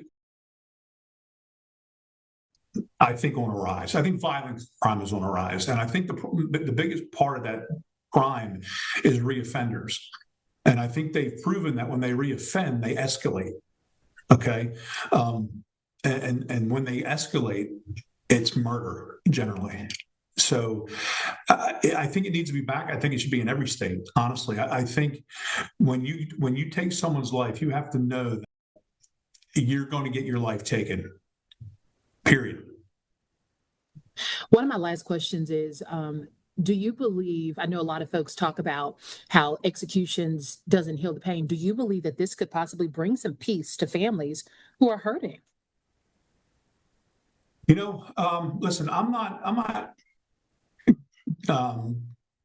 excited about, having to put someone to death. I think just like I said, I think the crime has to fit it. Okay.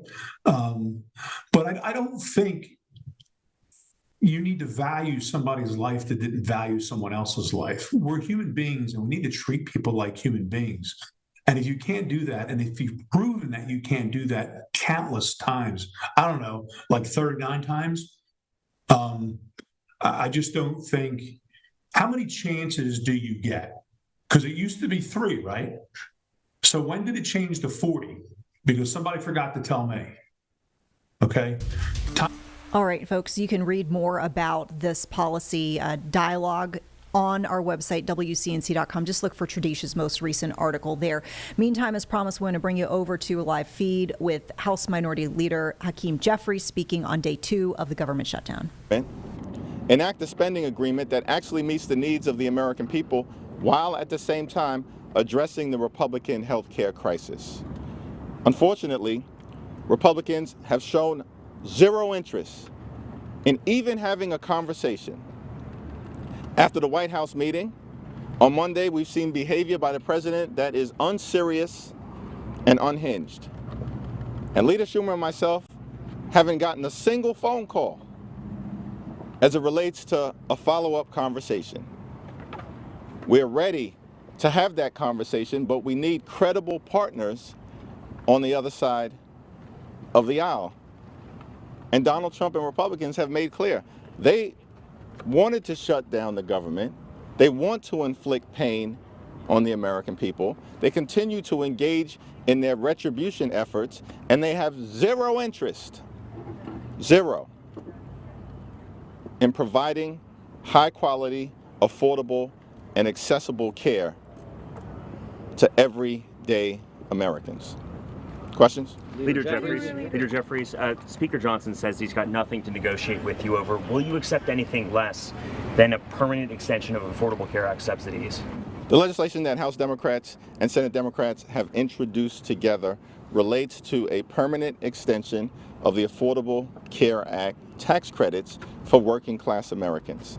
Understand, in the Republican One Big Ugly Bill, where they enacted the largest cut to Medicaid in American history, stole food from the mouths of hungry children, hungry seniors, and hungry veterans. And all of this was done so that they could provide massive tax breaks to their billionaire donors.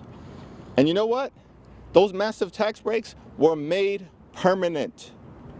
Why in the world should everyday Americans, working class Americans, hardworking American taxpayers accept anything less?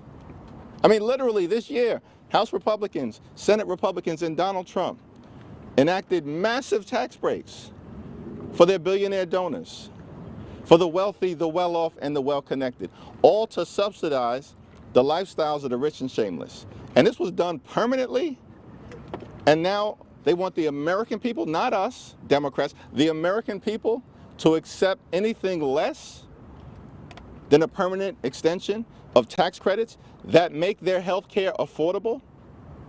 Understand this, over the last few days and over the next few days, what you're going to see is more than 20 million Americans experience dramatically increased health care premiums, copays, and deductibles because of the Republican unwillingness to extend the Affordable Care Act tax credits.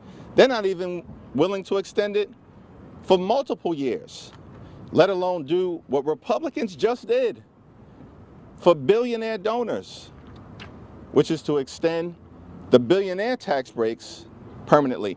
Of course, the American people should accept nothing less. Leader Jeffries. Thank you. Good afternoon. You said yesterday this was not about 2026. Are you concerned in any way about the political ramifications that voters might blame your side down the road? The American people are crystal clear on who shut down the government. Crystal clear. They know it was Donald Trump and Republicans for a wide variety of reasons. Republicans have repeatedly shut the government down throughout the years. And does any reasonable person think that Donald Trump or J.D. Vance or Mike Johnson or Senate Republicans are behaving like individuals who actually want to reopen the government? I mean, House Republicans literally are on vacation right now, scattered throughout the country and the world. Democrats have been here all week. We want to have a bipartisan discussion, use common sense to reopen the government, pass a spending agreement that makes life better for the American people, particularly as it relates to their high cost of living. Understand something, Chad. Donald Trump and Republicans spent all of last year promising that they were going to lower the high cost of living. They also spent all of last year running away from Project 2025, acting like Project 2025 didn't exist. But what have they been doing this year? This year, they've done nothing. Zip, zero, stingy with De Niro, nothing to lower the high cost of living for everyday Americans, while at the same period of time implementing and unleashing Project 2025. Now all of a sudden, Donald Trump admits it was his project all along. He just did it earlier today. What we're saying is America's too expensive. Donald Trump has made things worse. Costs haven't gone down on day one, they're going up.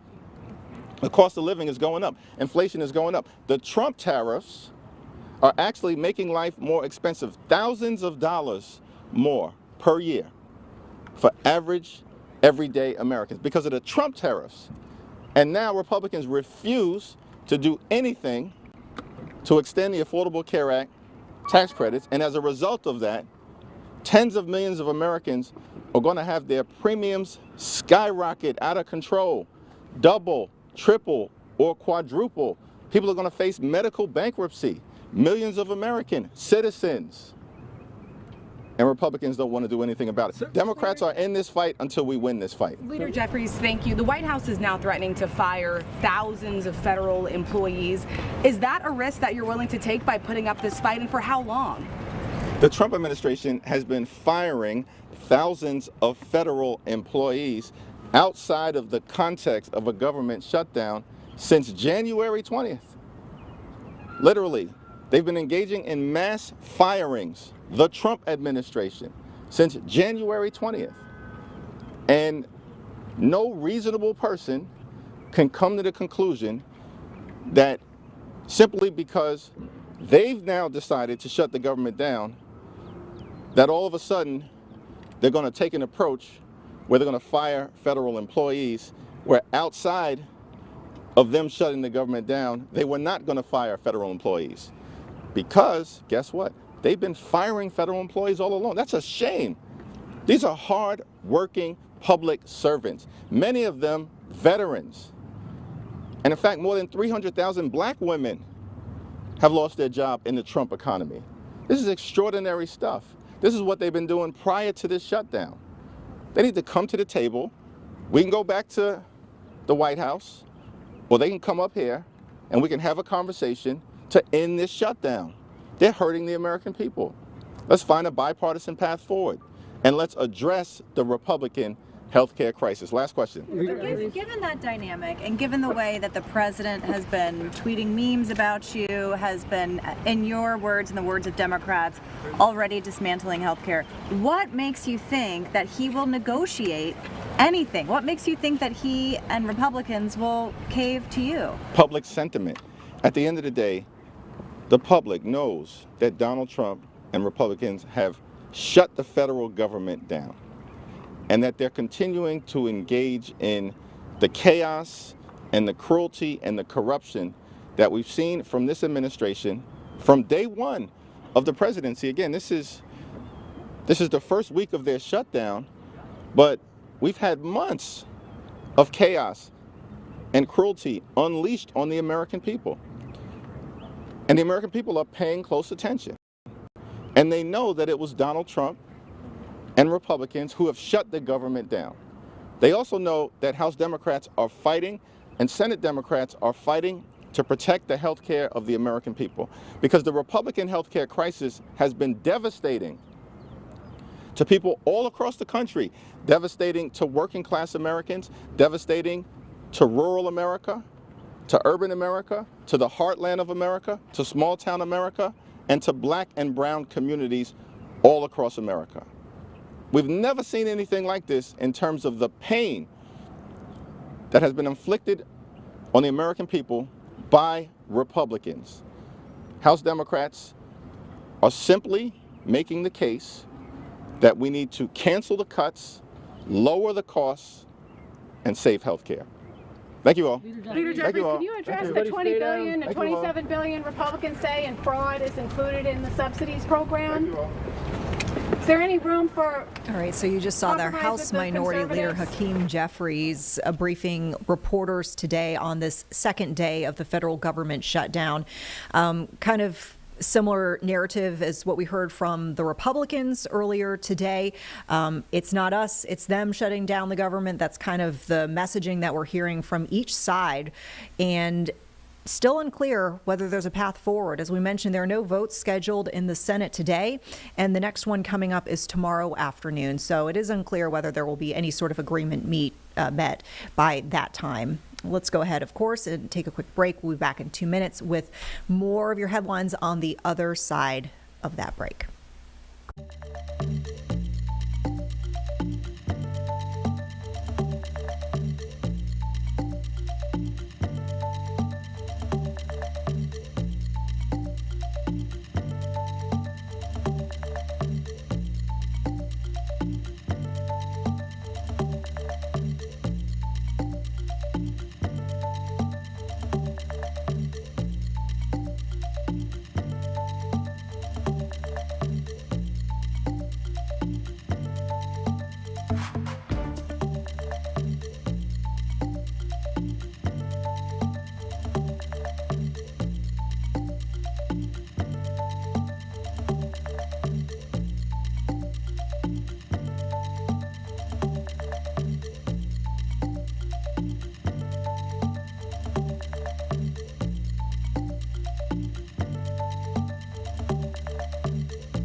Welcome back, everyone, here to Live Impact News. I'm Vanessa Rufus. Quickly, we did want to check in on our live feed out of Northwest Charlotte. We still have a very active scene over by that hotel on Edelman Road. This is in the Enderley Park neighborhood near I-85 and Bradford Drive.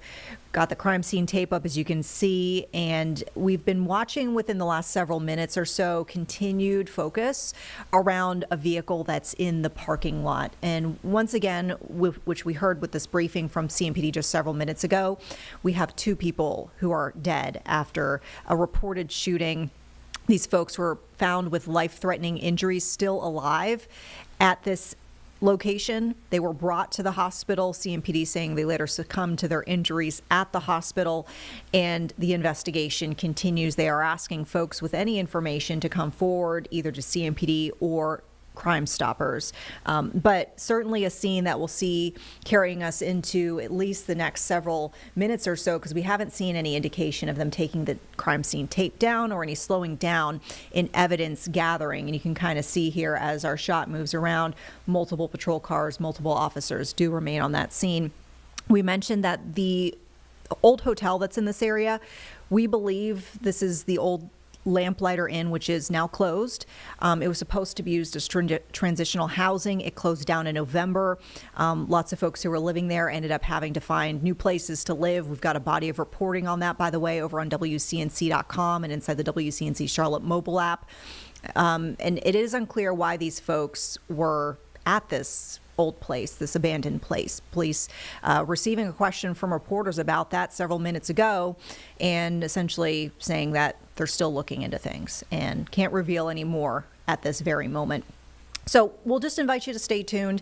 We've got our 4 o'clock news about a quarter hour away, so we will have much more from the scene then, and of course going through our evening newscast 5, 6, and 11. Meantime, we want to turn to kind of, I guess, a sticking point, you might call it, for the Democrats in this ongoing government shutdown. We hear a lot of discussion about extending permanently these Affordable Care Act subsidies. And my co-anchor Colin Mayfield recently did an interview where we dove more into the policy in question here and the impacts that this could have on folks, either if the subsidies are or are not extended. Let's take a listen. All right, everyone, here on Impact News inside the WCNC Plus studio, we have PhD Dr. Sierra Zachary here from UNC Chapel Hill. Sierra, thank you so much for your time. We were talking a little bit earlier, a little bit about the conflict between, obviously, the Democrats and Republicans, really as it relates to the Affordable Care Act, and that's kind of the main focus of the government shutdown. We did discuss, some of the big aspects of the government shutdown and the big agencies that could be impacted earlier with Dr. Michael Bitzer from Catawba College. So if anybody wants to go back and look at that, we do have it for you on WCNC Plus. But Dr. Zachary, I did want to ask you, these subsidies, I don't know if people know this, but subsidies usually make things cheaper for folks to be able to afford them a little bit easier. And that's what the Democrats had been saying, that they wanted these subsidies to continue, which expired on the 30th, which was just yesterday. And I do want to run through a little bit about these because the extension, it was part of the continuing resolution that the Republicans wanted to pass. They didn't want it tied to the budget moves, obviously being discussed, but they were able to get this. So what does it mean for most Americans? Because I don't think people realize this could affect more than 20 million Americans. So just in layman's terms, what are subsidies in relation to the ACA, and how many people could be impacted, and what does that look like? Yeah, first, thanks for having me and for wanting to cover such, a hot issue, but it's also complicated. And as you were saying, it impacts the lives of so many of us and so many in North Carolina. So just to give a little bit of a historical context about the Affordable Care Act, premium tax credits, subsidies, financial assistance, however you want to say it, have always existed for individuals or households that have sought to get health insurance through the ACA marketplace. What happened is during the Biden administration and during the COVID pandemic, there was first the American Rescue Plan Act that said, you know what? a lot of folks, this is a pandemic, a public health emergency. A lot of folks need their health care. People's job statuses are changing. We need to increase the amount of financial help people are able to get so that they can continue getting their health care in these uncertain times. So those were called enhanced premium tax credits or subsidies. And with the Inflation Reduction Act, those subsidies were extended until the end of this calendar year, 2025. So they're set to expire. And so what we expect is that if these enhanced subsidies expire, people are going to see a change in how much their health care costs in the Affordable Care Act. So with these enhanced subsidies, some folks, depending on their income level, were receiving fully subsidized health insurance, like not paying anything for a premium. And historically, people who made over 400% of the federal poverty level did not get any financial help. But with these enhanced subsidies, even those folks were getting help. So depending on where you are, you might feel more of a crunch. I think folks with lower incomes will continue getting some financial assistance. It just won't be as much. So we all know we have lots of competing priorities, and this just might make it harder for folks to be able to put groceries on the table and also be able to continue buying their health insurance. Sorry, I wanted to ask you if possible, as you said, in every case, it's going to be different. But I was just reading that the average that could be projected for the rise here could be 114%, which that's a lot. Sometimes I go by the thought process, and I think this is a Jay-Z line: "Don't buy something if you can't buy it twice." Right?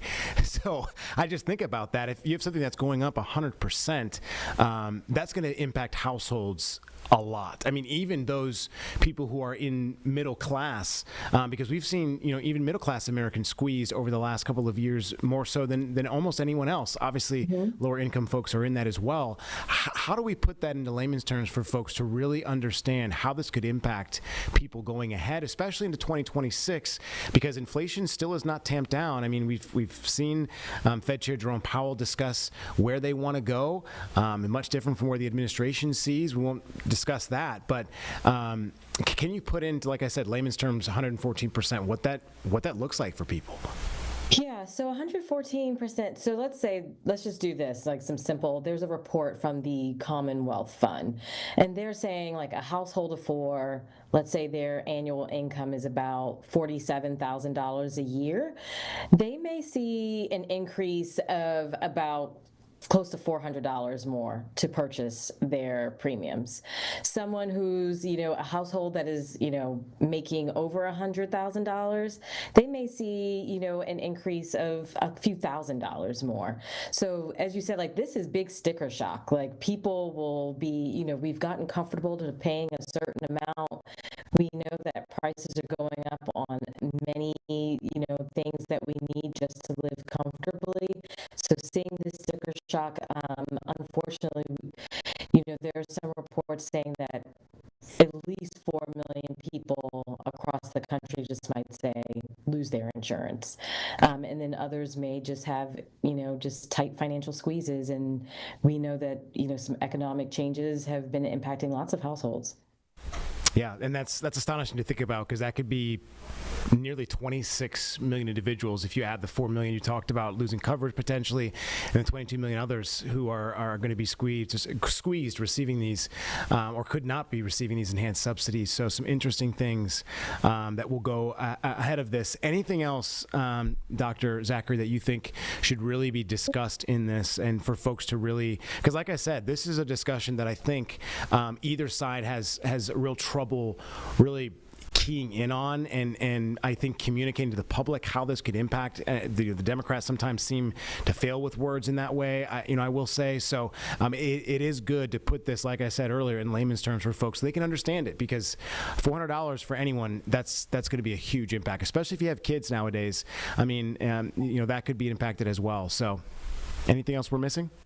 Yeah, I think, overall, we have seen that these subsidies have been nothing but a benefit to and has expanded how households, even no matter what their income level, can access healthcare, which we know is always a financial concern for people. And these enhanced subsidies, have grown the enrollment of the marketplace from about 12 million people in like 2020 or 2021 to now we have like 24 million people that were able to, really benefit from these enhanced premium tax credits. And so I think the health of individuals is not a red or a blue issue. It's just, how we care about our neighbors and our communities. And so we want to make sure that people can still get health care so that they can continue to work, they continue to go to school, they can continue to worship and play.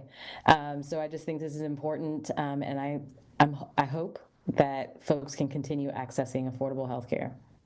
Yeah, everyone should be able to access affordable health care to take care of themselves and their families. Absolutely. Dr. Zachary, thank you so much. She's an assistant professor at UNC Chapel Hill, Department of Health Policy and Management. And Dr. Zachary, thank you so much for your time and for fielding our questions. We certainly appreciate you.